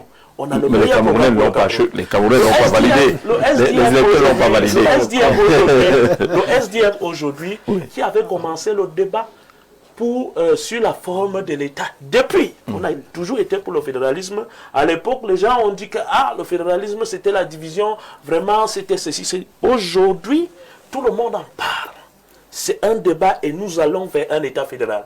Voilà donc, l'histoire nous donne raison. Maintenant, avec les 36 ans du parti, le président national, bien sûr, qui est dans la logique que le chairman John Fundi a laissé. Parce que le chairman John Fundi, avant de quitter ce monde, en 2021, il avait dit deux choses que j'aimerais répéter à la jeunesse aujourd'hui. Il a dit deux choses. Il croit au retour très fort du SDF. Et à moi, personnellement, lors d'une conversation que j'avais eue avec lui, il m'a dit, Dieudonné, I want an SDF stronger without me than with me. Je souhaite un SDF plus fort sans moi qu'avec moi. Et il a dit la deuxième chose, c'était le 10 février 2021, que je suis en train de passer la commande à la jeune génération. Quand le chairman le dit en tant que patriarche, quelqu'un qui a beaucoup donné pour le Cameroun, quelqu'un qui a tant aimé cette jeunesse, et il faut que je vous le rappelle, je vous le dise aussi, l'une des choses qu'il m'a dit personnellement, que je dois partager avec la jeunesse, parce que c'est important. Il m'avait dit un jour, quand je suis venu le voir, il me dit, Dieudonné, quand je vous regarde, je suis content. Parce que si j'avais déclaré la guerre dans ce pays en 1992, peut-être je ne vous l'aurais pas vu. Mais je vous ai préservé parce que je sais que ce que je n'ai pas acquis, si demain vous la réussirez, j'aurai réussi.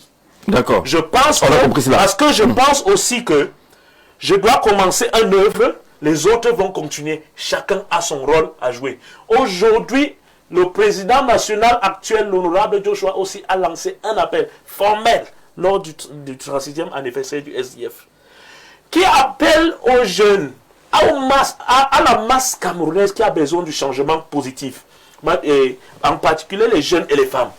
Venez dans le SDF et prenez vos responsabilités. Vous ne venez pas dans le SDF pour plaire à l'honorable Joshua aussi ou à moi Dieudonné. C'est juste pour vous dire que le SDF vous a prouvé, de par sa fidélité à sa vision, malgré tout ce qui s'est passé, de par son bilan, que c'est un appareil politique qui a un programme dont vous pouvez approprier pour amener le meilleur Cameroun. D'accord, Dieudonné. Tu vas reprendre la parole, t'en fais pas. Tu vas reprendre la parole. Tu vas reprendre la parole parce qu'il faut bien qu'on partage les interventions des uns et des autres. C'est pour cela que vous êtes deux, en tout cas sur ce plateau. Bonsoir Jean-Jacques Zé et surtout à monsieur le député SDF. Le SDF est comptable des malheurs des Camerounais depuis longtemps. L'opposition opposée au Cameroun, c'est le SDF qui l'a créé. Ils ont accompagné le RDPC jusqu'à aujourd'hui. Pour moi, ce parti doit disparaître. Regardez le comportement des opposants au Cameroun. Tous sont des commerçants que Honorable qui est sur le plateau arrête parce que qu'est-ce que lui il a donné à Bafoussam. SDF, RDPC, c'est les mêmes. Laissez les Camerounais tranquilles dans le manque d'eau potable, ainsi de suite. Rex Adams, Chedjou, de Douala. Que dit cet autre Camerounais, Jean Gisèle, c'est quel parti qui se plaint chaque jour que son fief du nord-ouest, sud-ouest Nozo a des problèmes. Le RDPC, son allié, fait comment pour avoir les 86% et les 66%? En conclusion, c'est un parti communautaire. Même l'honorable sur le plateau, pour se refaire une santé, a dû faire un tour du côté du NRC avant de revenir au sein du SDF. J'ai dit qu'on va permettre à 2 ou 3 personnes d'intervenir en direct. On va le faire. Vous ne faites qu'envoyer ce message-là. Bonsoir, Jean-Jacques. Le SDF est le parti de l'opposition et non du RDPC. On dit que votre parti s'oppose plutôt à l'opposition et non au RDPC. Bonjour, bonsoir. Jean-Jacques, bonsoir à vos invités. Dites à l'honorable que le SDF doit se regarder dans son miroir. Aucun autre parti n'est responsable de vos mauvais résultats. Arrêtez de pointer le doigt accusateur sur les autres. Le SDF paye le prix de la traîtrise de ces 2 leaders successifs. Les Camerounais n'ont pas de mémoire courte. Si on y prend garde, le SDF va disparaître. Simon, du côté de Nkwaban, qui dit que vos leaders ont trahi un peu la logique du Social Democratic Front. C'est important d'écouter tout cela. Vous allez réagir. Je souhaite que ceux qui soutiennent la logique de la trahison puissent amener les preuves. S'ils ont besoin de débats publics. Alors, expliquez-nous en quoi est-ce qu'on peut parler de trahison. Vous pouvez appeler en direct quand vous écoutez, vous-même exprimer tout cela. Docteur, on a donc un parti qui a une histoire, qui a une vie, qui a des scores, qui a des réalisations qui sont palpables. Est-ce que c'est parce qu'il a 36 ans, un peu âgé, qu'il ne fait plus courir aujourd'hui? Pas forcément. C'est pas parce qu'ils ont 36 ans qu'ils ne font plus courir aujourd'hui. Je crois que il faudrait le dire aujourd'hui. Le SDF, ces 36 ans en temps normal devrait permettre au SDF d'être vu ou devrait montrer en quelque sorte un parti fort. Parce que lorsqu'on accouche un enfant qui a 36 ans n'est plus petit. Et tout, donc à ce niveau-là, je crois que le SDF est en train de subir en quelque sorte les services de leur propre turpitude, comme on peut le dire. On fait le constat qu'il y a des problèmes internes et ce qui se démontre sur le plan de vue général, qui se montre sur le plan de vue politique par les résultats lors des élections. Et vous l'avez vu aujourd'hui, ils ont perdu beaucoup de militants. Bon, c'est vrai qu'ils disent que ce sont des affirmations gratuites. Il y en a qui ont été sanctionnés par le parti lui-même, par des articles que nous connaissons, le 8.2. Ils sont nombreux là aujourd'hui à avoir créé leur propre parti politique. Alors, est-ce que vous êtes en ligne pour participer à l'émission? On va essayer d'avoir ces Camerounais. Allez-y, docteur, vous avez la parole. Allô? Oui, allô? Oui, bonsoir, monsieur. Allô, bonsoir. Est-ce qu'il est avec nous? On a pourtant entendu sa réaction. Le numéro est affiché au bas de l'écran.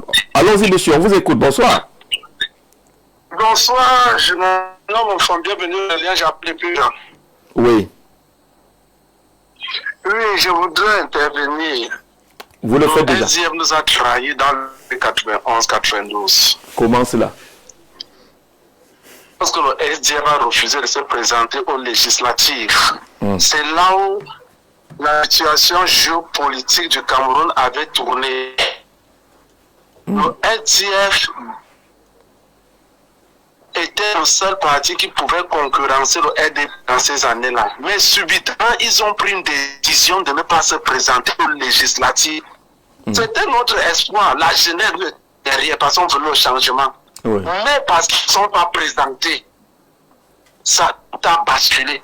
Donc nous ne pouvons jamais oublier ce qu'ils nous ont fait. Ils ont utilisé une mauvaise trajectoire en 1991, 90, 91, 92. C'était notre espoir du changement, mais ils ne nous ont pas aidés. Donc jusqu'à aujourd'hui, le SDF nous avait trahis. Espérons qu'ils reviendront forts et qu'ils nous trahiront encore. Merci beaucoup. Merci beaucoup. Vous restez à l'écoute de l'émission. Je vois le plus 234. Vous appelez du Nigeria. Il parle justement de la non-participation, du boycott de cette élection législative de 92 et que c'est là où il parle de trahison. J'aimerais réagir très vite pour rassurer le téléspectateur qu'il ne s'agissait pas de trahison.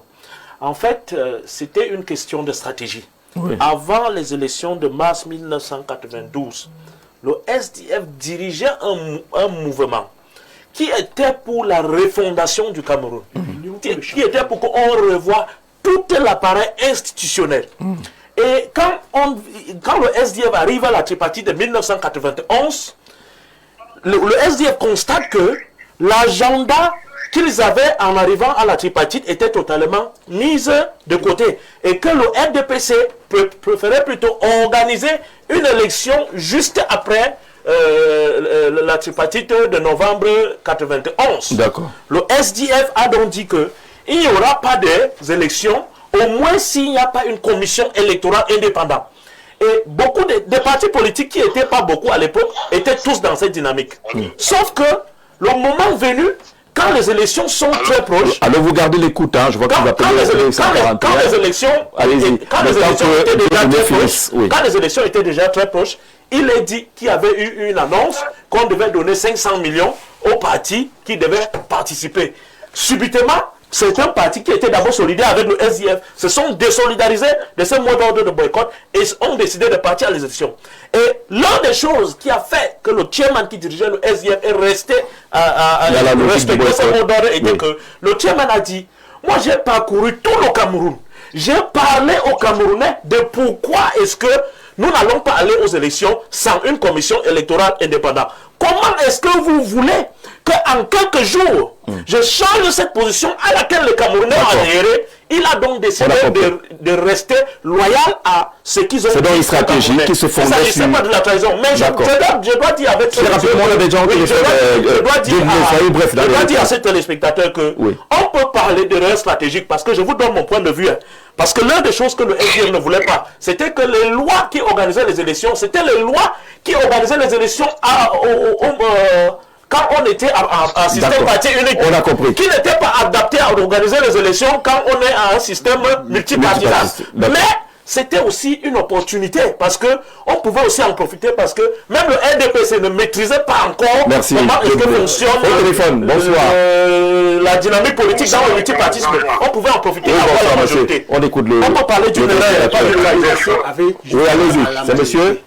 Bonsoir Jean-Jacques. Bonsoir. On vous écoute. Jacques Ringo depuis Libreville. Oui. Bon, monsieur Jean-Jacques, il y a les Camerounais qui sont de mauvaise foi. Les Camerounais qui sont de mauvaise foi, on est dans un pays là où le parti au pouvoir domine tout. Les devenants qui viennent de sortir disent que les SDF, ils ont trahi en faisant quoi? En ne participant pas aux législatives de 92, je l'ai expliqué. Les hommes parlementaires, ou ça s'appelle quoi là? Les anglophones. Dis-moi, ils ont trahi en faisant quoi? Bon, depuis que le MSC est arrivé là, quand MSC est venu, il n'a pas pris les sons sur ce que SDF a fait pour aussi ne pas partir pour la dernière élection. Pourquoi les Camerounais sont ingrats? Même si on arrive qu'à un niveau, si un Camerounais ne connaît pas que SDF amener la démocratie au Cameroun, c'est le mauvais foi. Vous savez, on est dans un pays de dictature, le gouvernement qui torpille tout. Et vous pensez que SDF a fait le port? Il pouvait faire quoi? Le Camto sont arrivés à ce moment nouvel là. Qu'est-ce que le Camto? Pourquoi Camto aussi là? Parce que ça, c'est qu'on peut en parler, ça ce sont les éléments de MSC.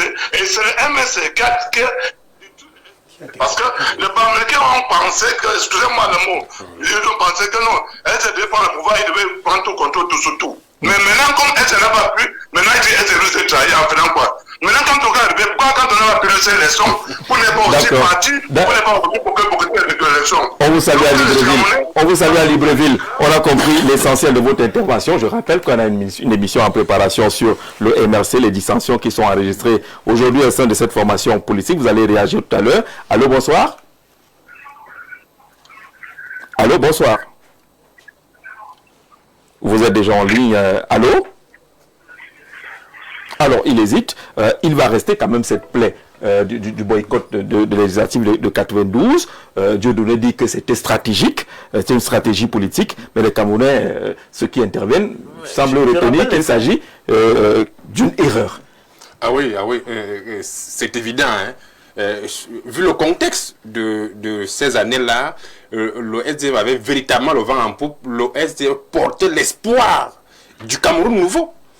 Et lorsque ils ont décidé de boycotter ces élections-là, vraiment, il faut comprendre que ça a choqué les Camerounais et que les Camerounais, finalement, n'ont pas réussi à guérir cette plaie qui, selon eux, reste béante. Parce que lorsque vous écoutez les réactions des Camerounais, vous comprenez que beaucoup parlent de trahison, beaucoup parlent de trahison, vous comprenez que ce boycott-là reste une plaie que justement les nouveaux dirigeants du SDF doivent guérir. Ils doivent trouver la méthode. Comment est-ce qu'il faut guérir cette plaie-là? Il faut dire que ces mêmes Camerounais-là ont voté d'autres partis d'opposition qui étaient ensemble ont constitué une majorité. Mais qui n'ont rien fait à l'Assemblée. D'accord, ils ont fait des alliances. C'est partis d'opposition dont ces Camerounais doivent se référer aujourd'hui et les appeler les traîtres. D'accord, bonsoir. Le SDF est le meilleur parti au Cameroun avec son programme de libéralisme communautaire. C'est pas votre... vous êtes fédéraliste. Il a écrit libéralisme communautaire. Voilà, fédéralisme, c'est pas libéralisme. Bonsoir le panel.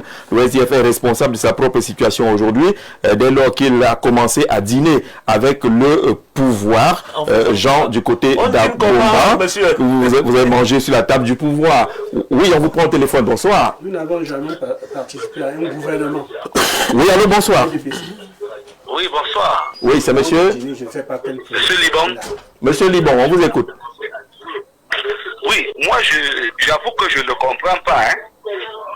Je ne comprends pas ce qui se passe dans mon Cameroun.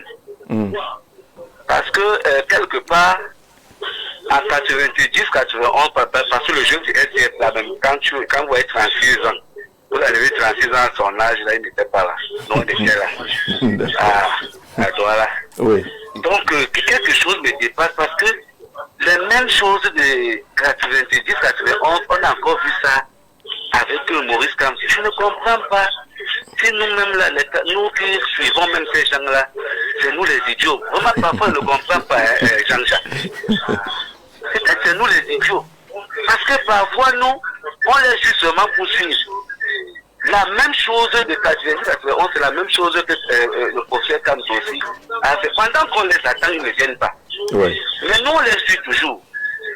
Donc la question que je me pose, est-ce que nous, les militants, nous ne sommes pas c'est-à-dire que je ne sais pas comment on appelle ça, je ne sais pas comment, c'est vous qui étiez dans les grandes écoles. Comment on peut appeler, comment on peut, c'est compliqué, monsieur Liban. C'est compliqué. Est-ce que vous êtes envoûté? Est-ce que vous êtes... C'est compliqué. D'accord, merci beaucoup, monsieur Liban, pour cette contribution. C'est important d'écouter les Camerounais et d'avoir vos réactions ici sur le plateau. On va prendre 2 ou 3 encore et puis on aura le temps de réagir à toutes leurs préoccupations. Allô, bonsoir. Alors, il est parti, celui-là qui était connecté. Celui-ci disait que le RDPC, c'est Jean d'Abomba. La plus grosse erreur du président Froundi a été d'imposer le président actuel au détriment de la démocratie, ce qui a entraîné la démission des cadres. J'ai peur qu'il ne gagne aucun siège lors des prochaines élections. Le président actuel n'a pas été imposé. Est-ce que Joshua aussi a été imposé par le chairman? Vous allez répondre totalement à la question. Pas le Congrès. Pas le Congrès. On prend d'abord ce Camerounais. Allô? Oui, bonsoir Jean-Jacques. Bonsoir monsieur. Monsieur Chi qui parle là, c'est Chi. Oui. Il oublie que, demandez-lui que quand la femme de Froundi est tombée malade, qu'il a évacué. Ouais. Le président Biya qui l'a fait évacuer. Et lui-même, là, qui là, où il a même quel âge là, je ne sais pas. Qu'est-ce que Froundi a dit qu'il ne savait pas que Biya était humain? Demandez-lui s'il ne sait pas que Froundi a dit que Biya était humain. Et depuis le changement, depuis ce temps-là, la politique de Froundi avait changé. Qui nous dit qui a fait évacuer la femme de Froundi en évacuation sanitaire? C'est vrai. Donc pourquoi les gens racontent même des bêtises comme ça? Ça retrouve la préoccupation de celui qui vous a précédé, qui pense que vous avez dîné avec... Vous le savez. La femme de Froundi est tombée malade. Elle est partie en évacuation. C'est Biya qui l'a fait évacuer. C'est Paul Biya qui l'a évacué. Et au retour, Froundi a dit qu'il ne savait pas que Biya était humain. Non, vraiment, c'est malheureux. D'accord, on vous a compris sur ces préoccupations-là. D'abord, vous avez évacué la question du choix de Joshua aussi, qui n'a pas été imposé par le... Il a été élu par le Congrès. Il n'a pas été imposé. Vous pensez que c'est suffisant? Oui. Le Cameroun a le sentiment que Froundi a coché et a amené Joshua aussi, même s'il y a eu quand même une élection en 2 temps. Je puisse vous dire que ce n'est pas le cas. D'accord. Parce que j'étais quand même pas très grand, très connu. Mais j'étais quand même proche. Ce n'est pas le cas. D'accord. Ok. Cela dit, et je vais répondre à ce monsieur. Il faut savoir, cher monsieur, et à ceux qui nous regardent, la différence entre la gestion de l'État et nos questions politiques partisanes. Le chairman John Fundi est d'abord celui qui a contribué à l'évolution politique du Cameroun. Et comment le mettre? Si moi aujourd'hui je suis chef de l'État, un opposant se trouve dans une situation très difficile, qui a besoin de l'intervention de l'État. Oui. Surtout que cet opposant ait contribué de manière positive à l'amélioration de notre vie dans l'État. Je dois faire quelque chose pour lui. Oui. Il ne s'agit pas de considération des amis. Je dis que le chairman méritait même un traitement mieux que celui qu'il a reçu d'un État camerounais. Il ne s'agissait pas de l'argent du président Paul Biya. Et je pose donc la question au monsieur. Est-ce que les Camerounais pouvaient rester tranquilles et voir la femme du chairman mourir comme ça alors que c'est possible de l'évacuer et que les Camerounais restaient tranquilles? Je crois que la majorité qui lui ont vu combattre vont dire non. Et je veux vous dire, s'il vous plaît, pour vous dire que si nous parlons SDF aujourd'hui, si nous avons eu les avancées que nous avons aujourd'hui, le chairman a joué un rôle fondamental. Parce que quand on s'était entendu pour lancer le SDF, même les pères fondateurs à un moment donné ont eu peur. Et vous savez ce que le chairman avait dit? Parce qu'il se disait qu'on avait banni le lancement du SDF. Le chairman avait déclaré à Upstation Bamenda, il a dit en anglais, I will violate the ban and bear the consequences. Le SDF est né sous le signe du courage du chairman. Il a dit, s'il fallait qu'il meure, il va lancer le SDF et mourir. D'accord. Aujourd'hui, on a merci, Dieu donné. Merci. Si on le chairman est malade, on évacue. Vous avez répondu. Pas une histoire de trahison. D'accord. On parle quand même de dîner sur la table du RDPC, que c'est à partir de ce moment-là qu'on a senti des changements dans les actions du chairman. Le point levé n'était plus point levé. On dit que c'était devenu la main tendue. L'argument du soutien du chef de l'État à la santé précaire, parce que finalement, elle en est morte. Oui. N'est-ce pas? Et l'État a toujours eu à intervenir même après son décès. Je dis que la route qui allait, est un argument léger. Oui. Parce que, c'est avec l'argent du contribuable camerounais. Et c'est un Camerounais.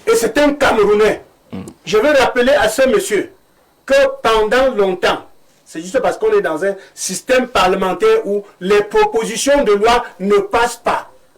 Dans d'autres pays, j'ai fait d'autres parlements du monde. Le leader d'opposition a un statut reconnu par l'État. Alors quand on dit un statut, ça veut dire que non seulement il a le passeport diplomatique, son épouse et bien d'autres choses. Un peu comme au Congo aujourd'hui. Alors, il y a bien d'autres choses qui font avec son statut de leader de l'opposition. Donc, je ne comprends pas, ça c'est encore la politique, je ne sais pas de quel temps que lui... C'est le Camerounais. On a affaire au Camerounais. Bonsoir, monsieur. Allô, bonsoir. Oui, attentivement, parce que j'étais à l'époque à Bamenda, au Collège Saint-Paul, quand le SDF naît. Après la défaite de John Fundi, aux élections... Le renouvellement des organes de base du RDPC. Oui, les organes de base du RDPC. À la présidence de la section, oui. Donc, j'ai eu l'occasion, parce que peut-être qu'il était lancé, avec son courage, il s'est porté garant. Je suis témoin, parce que j'étais en classe de première au Collège Saint-Paul de Bamenda. Vous êtes témoin, oui. Alors, que le SDF a continué, n'est-ce pas, dans le mouvement politique au Cameroun, dans la renaissance du multipartisme. Mais comme tous ces partis, il a poussé un peu le SDF régulièrement. Parce que les informations, nous qui étions jeunes, nous avons milité, nous avons cru au changement. Mais malheureusement, au fil du temps, nous avons compris que le SDF a été influencé ou RDPC. Ce que vous êtes en train de dire, nous l'avons appris. C'est pour cela que nous autres, nous sommes désolidarisés. Et c'est ça qui cause la mort de plusieurs formations politiques chez nous. C'est de manger dans le même plat avec le parti au pouvoir. Une fois que vous le faites, vous ne pouvez plus parler fort. C'est pour cela que la même levée, il ne pouvait plus parce qu'à chaque moment, on lui disait, bon, si vous parlez fort, on va montrer ce qui s'était passé au palais de congrès. Je n'en dis pas plus. Vous êtes mieux informés que moi. D'accord. Ah, ils ont eu quelque chose. C'est là où eux-mêmes, ils ont dit leur mot. La plupart de ces formations politiques de l'EPO ont commencé à, n'est-ce pas, le chairman, le SDF avait des députés. Il a perdu l'UPC. Toutes ces formations politiques-là. Merci beaucoup. Merci beaucoup d'être revenu. Cette affaire de manger dans le même plat que le RDPC. J'étais en train d'expliquer que tout ce que le président Biya, John Fundi n'est pas le seul Camerounais de l'opposition qui a eu à bénéficier de l'assistance de l'État du Cameroun. Et je précise bien que, mais, au lieu d'aller chercher à gagner les marchés publics comme d'autres le font, marchés publics truqués de corruption, qu'est-ce qu'il y a de plus beau que tu sois en difficulté et le chef de l'État constatant que tu es en difficulté te fait assister? Est-ce que c'est mieux donc d'aller faire des marchés publics truffés de corruption, surtout quelqu'un que John Fundi avait refusé? D'une probité morale. Je reviens maintenant à la place que vous dites que John Fundi a choisi. Au choix de Joshua aussi. Joshua aussi. Pour ceux qui ne le savent pas, Joshua aussi était le premier vice-président national. Dans les dispositions statutaires du SIF, en cas d'empêchement du président, c'est celui-là qui assume l'intérim. Déjà même, il y a des missions qu'il accomplissait au nom du président John Fundi de son vivant. Donc, comment vous pouvez laisser le vice-président qu'on va nommer d'ici quelques jours, qui est chargé de remplacer le chef de l'État, pour aller encore chercher quelqu'un d'autre, pour coller à l'actualité, pour que les Camerounais comprennent? Mais ça, on vient de modifier notre constitution en disant que le vice-président qu'on va nommer va remplacer le président. D'accord. Donc dans nos statuts, c'était ça. C'était prévu. Je veux donc préciser aussi à celui, il y a quelqu'un de Douala qui a dit que le député qui est là, si vous avez une caméra, filmez ça pour qu'il voit. Voilà les réalisations de l'honorable Numba. Que vous-même vous avez fait quoi pour Bafoussam? À Bafoussam, je dis voilà les réalisations, ça c'est dans le passeport la défi. Parce que lui il ne connaît pas. Voilà ça. Voilà. Regardez. C'est recto verso. C'est recto verso. J'ai fait des forêts à Bafoussam et à Yaoundé. Même à Yaoundé. Venez à la maison, Jean-Jacques. D'accord. Filmez pour leur montrer. La plaque est là. Et la population... Que dans l'honorable... C'est pour dire que tout est ici. D'accord. Voilà. La réponse est claire et elle est visible. Bonsoir à vous sur le plateau. Vous faites une émission sur le SDF, mais je vois les gens parler du MRC, y compris même vos panélistes. C'est normal. On est dans les analyses. Hein. On a aussi dit RDPC, on a dit PCRN voilà. Et les autres. Et le cas du MRC ne peut pas être contourné quand on parle du SDF. On a parlé des fiefs, des bastions et autres. Comment ne pas évoquer le MRC si on arrivait à impacter la santé du social-démocratique? Ce n'est que normal. Le SDF doit comprendre qu'ils n'ont pas su évoluer avec le temps. Yumbi, depuis Emombo, qui envoie ce message-là, comment évoluer avec le temps? Vous n'avez pas su gérer ce temps. Vous ne répondez pas à la question du profil de l'actuel leader, mais ça aussi on a entendu dans la critique, dit qu'entre Fundi et Joshua aussi, on perd en tonus, on perd en charisme, on trouve par rapport à ce que les Camerounais ont connu du SDF, l'actuel président un peu modéré, pondéré. C'est pour ça que nous disons que le SDF est ouvert. Si vous avez la capacité de devenir militaire et devenir président du parti, venez. Oui, tout. Ça c'est une question très importante. Même sur le plan du profil, on a eu un chairman John Fundi très charismatique. C'est vrai qu'à un certain moment, vers la fin, on a cru que le poing levé était devenu la main tendue, comme vous l'avez dit. Mais également, on a Joshua aussi, qui est, de mon point de vue, un peu trop modéré, un peu trop conciliant, un peu... Vraiment, il n'aime pas aller à l'affront, comme l'a été le John Fundi. Il ne peut pas lever le poing. On a l'impression que sa main est beaucoup plus tendue que le poing levé. Donc, c'est ça la différence entre les deux. Donc, je crois que c'est un problème préoccupant. Moi, je ne voudrais pas tirer sur une ambulance. On connaît que le SDF est dans une phase un peu critique de son histoire, même de sa projection politique. Tout ce qu'il y a à dire, c'est que les leaders actuels essaient de se réinventer, comme quelqu'un a dit ici. Comment le faire? Il faut passer par quoi pour se réinventer? Allô, bonsoir. Oui, bonsoir Jean-Charles. Bonsoir à votre panel. Oui, c'est monsieur. Bonsoir à l'équipe technique. Je m'appelle Raphaël Ndougou. D'accord, Raphaël. Je vous appelle de Douala. Je voulais d'entrée de jeu dire que ceux qui ont évoqué le faux pas de 1992, s'agissant de la non-participation aux élections législatives, l'ISDF avait posé un véritable problème. Parce que si cette année-là, l'OSDF avait simplement pris part, je pense que l'Assemblée aurait basculé à l'opposition, forcément même qu'on n'en serait pas là aujourd'hui. Je passe.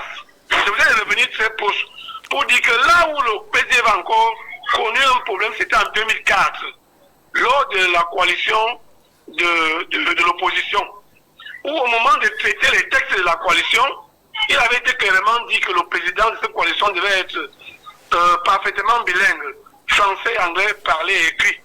Et à l'époque, c'est Damon Damzoya qui était effectivement président. Et je dois dire qu'au moment où le SDF a claqué la porte, le chairman a claqué la porte, ça avait beaucoup irrité les Camerounais, parce que beaucoup pensaient que c'était le moment était arrivé.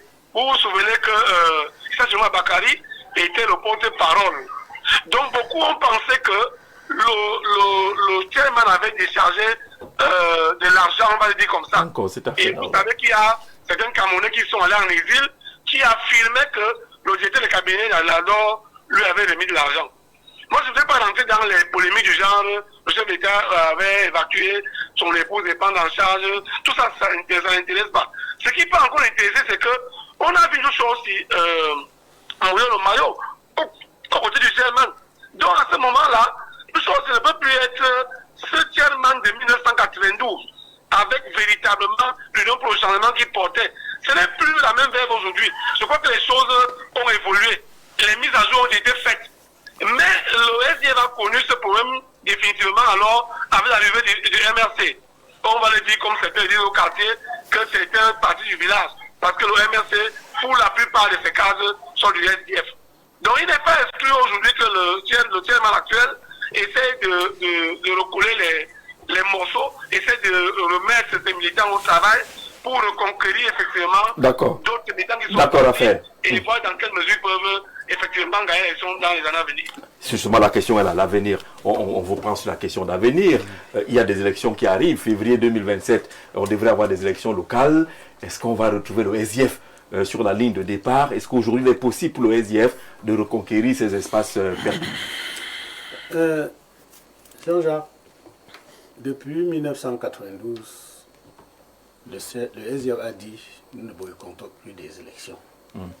Fini avec la politique de la chaise vide. Oui, nous ne boycottons plus les élections. 1999. Depuis 1999. D'accord, allons-y. On a très peu de temps maintenant. On sort de l'émission. Allons-y. Ce qui veut dire que nous allons participer aux élections qui arrivent. Si à jamais il y en aura. Parce que tout laisse croire que le régime en place, fort de sa majorité obèse au Parlement, dans les mairies, ne peut pas se gêner trop à organiser les élections. Parce que, avec la peur de perdre aussi les mairies, avec la peur de ne plus contrôler l'Assemblée, donc ils sont en train de peaufiner les stratégies à tel point que si les élections arrivent à se tenir, qu'ils puissent contrôler toutes ces institutions. D'accord. Donc, mais votre position, c'est quoi? qu'il neige ou qu'il pleuve, le SDF sera nous là. irons aux élections. J'ai vu le défilé du SDF le 20 mai Voilà. à Bafoussam. Parmi les 10 partis politiques qui ont défilé, c'était impressionnant. Est-ce qu'il est possible d'aller à la reconquête? Vous êtes revenu après une pause dans le MRC. On dit que vous avez également fui là-bas parce qu'il y a eu boycott des élections. Vous êtes revenu dans le Social Democratic Front. Vous êtes au front maintenant. Je suis au front. Et véritablement au front. Je crois que je dois rappeler par rapport à mes actions que dès le 10 juin, nous lançons la 24e édition du prix Excellence scolaire honorable Serge Simeon Numba. La 24e édition. Qu'est-ce que je fais? À travers les établissements, en un jour, je peux parcourir 5, 6. Je distribue et les cahiers que vous voyez là, accompagnés d'autres matériels didactiques. D'accord. Et dans les cahiers, il y a mes réalisations, même sur la couverture. Donc ce n'est pas seulement ce que j'étais en train de présenter tout à l'heure là. Et ça, c'est les actions, les réalisations à mettre à l'actif du SDF. Oui. On est d'accord. Parce que si je n'avais pas été au Parlement, envoyé par le SDF, je n'aurais rien réalisé pour le compte de la population. Mais vous aussi, on vous reproche quand même d'avoir abandonné le SDF un moment pour aller chercher une herbe que vous pensiez très verte dans le MRC. En tout cas, Jean-Jacques, je crois que nous sommes des hommes. Ah d'accord. Chacun a eu à perdre une femme ou perdre un mari. Et quand à un moment donné, comme on le dit chez nous, c'est quand on fait 2 mariages qu'on connaît le bon. C'est quand on fait 2 mariages qu'on connaît. Très intéressant. Oui. D'accord. Et le bon. C'est que je connais. Vous avez fait 2 mariages, vous avez connu le bon. Le bon, c'est ce que je connais du MRC. Maintenant, c'est le bon, quoi. C'est la Ce maison. que je connais du MRC. Même le leader qui est là ne connaît pas. D'accord. Parce que c'est moi qui ai implanté ce parti avec tout ce que j'avais comme atout politique dans la région de l'Ouest. Je suis le tout premier coordinateur en 2013 du MSC. Honorable, on va donc vous retrouver sur le terrain. Donc c'est pour dire que on se retrouvait sur le terrain avec mes réalisations et j'ai déjà dit, nous ne pouvons pas aller vers la population. Qu'on fût leader d'un parti politique ou bien un ancien député ou un maire, sans présenter que si j'étais ministre, qu'est-ce que j'ai fait pour la population? Hier, si j'étais député, qu'est-ce que j'ai fait pour la population?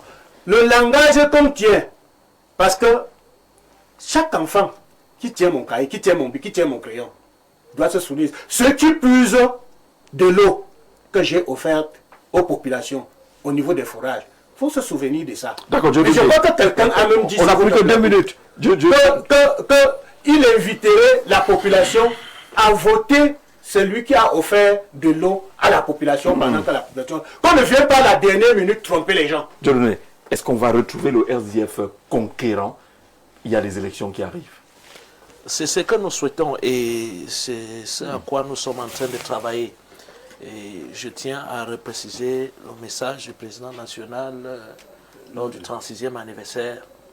Venez au SDF, prenez vos responsabilités, allez gagner des postes dans les mairies et à l'Assemblée nationale. Les investitions sont le SDF, c'est votre appareil politique. C'est votre chien de chasse. Prenez votre chien de chasse, allez à la chasse. Aujourd'hui, certains ont rappelé, nous ont rappelé des événements de 1992 avec le boycott législatif. Nous sommes aujourd'hui à la première élection locale avec un nouveau président national. Et on a appris les leçons de l'histoire. Aujourd'hui, même les jeunes qui ont des commentaires, même sur la personne du président national, sont libres de venir et démontrer de manière pratique comment ils peuvent mieux faire. Moi, je le dis, la meilleure critique, c'est de proposer l'alternative. Ouais. La meilleure manière de critiquer, c'est de proposer l'alternative. Et le SDF a suffisamment démontré que vous pouvez venir et vous épanouir démocratiquement et vous faire aussi élire, même au niveau national, dans le parti. Donc, que les jeunes et les femmes toquent à la porte du SDF. Faites-vous investir. L'histoire nous a aussi enseigné que le pouvoir n'est pas qu'à la présidence. que la présidence ne peut pas faire sans l'Assemblée nationale. La preuve en est que beaucoup se plaignent aujourd'hui que on a créé le poste de vice-président. Pourquoi le Cameroun n'est pas une monarchie alors que c'est une monarchie républicaine? Certains se réveillent aujourd'hui pour le constater. Mais c'est passé par où? C'est par l'Assemblée nationale. Et on va régler tout ça à l'Assemblée nationale. Le régime politique se définit au niveau de l'Assemblée nationale. Donc le SDF, les portes sont ouvertes. Une fois de plus, venez à la maison. Nous parlons aussi à la diaspora qui a fait beaucoup d'efforts pour financer les œuvres politiques au pays, surtout les élections présidentielles. Nous disons aussi à cette diaspora, le moment est venu. Venez vers nous, nous vous tendons la main pour financer vos frères, vos femmes au niveau des élections locales qui vont diriger les mairies, à qui vous allez demander le compte. Ne demandez plus ce que l'honorable Joshua a fait. Le moment est venu que chaque jeune doit prendre sa responsabilité pour que demain, on lui demande aussi qu'est-ce que vous avez fait. D'accord, merci. Voici Bonsoir, le meilleur modérateur du Cameroun. Le SDF est un parti qui est en baisse, mais ils peuvent rebondir. C'est Ewane depuis Konsamba. Vous êtes très suivi dans le Mungo. Merci à vous du côté du Mungo. Docteur, merci d'être venu pour ce baptême de feu. On espère que vous reviendrez le plus souvent. Forcément. Merci. Merci aussi pour l'invitation. Bon, tout de go, j'aimerais dire que concernant le sujet qui nous a été posé sur la table, il faudrait dire que bon, le SDF, il y a beaucoup à faire, puisqu'ils doivent créer des conditions pour une relance sur plusieurs points de vue. Et pour cela, il y a une dimension quand même très importante. On a ici évoqué la notion de charisme. Vous savez, il y a Max Weber qui développe un peu les dimensions charismatiques. Il va parler du charisme sur le plan de vue personnel, du charisme légal traditionnel. Et puis, il va parler de l'autre dimension charismatique. Et je crois qu'à ce niveau-là, les autres dimensions charismatiques sont des dimensions que les leaders peuvent conquérir. C'est-à-dire, je parle de la dimension charismatique légale et la dimension traditionnelle. Mais au niveau de la dimension charismatique personnelle, ce sont des données qu'il faut avoir sur le plan de vue personnel, et c'est un élément très important. Ça se développe aussi. Oui, c'est vrai qu'il se développe. Ne sera pas Joshua aussi.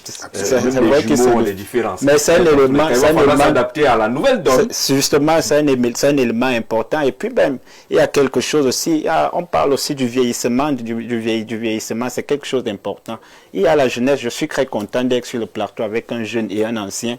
Et ça fait plaisir. Ça prouve quand même qu'on intègre toutes les catégories. C'est un élément très important. Pourquoi ne pas faire des propositions? Pourquoi un jeune ne peut pas monter à la tête du SDF? C'est des propositions. C'est pas aussi vieux que ça.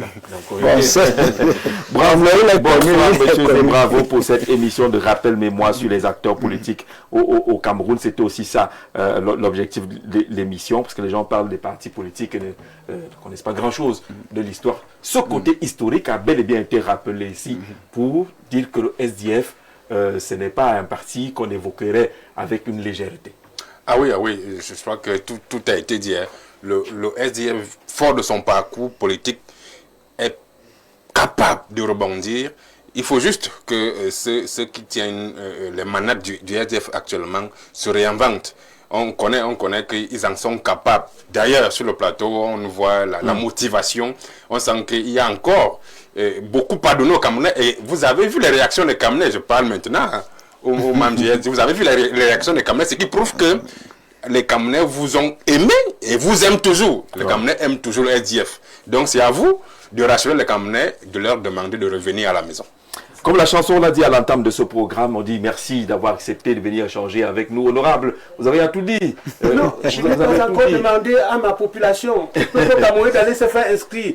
Parce que les inscriptions continuent sur les listes électorales. Parce que nous ne pouvons pas aller aux élections sans les électeurs. Ça c'est important. Les inscriptions restent ouvertes. Merci d'avoir regardé ce programme. On se retrouve demain pour la 3e édition de le grand soir de la semaine. Passez une très belle soirée.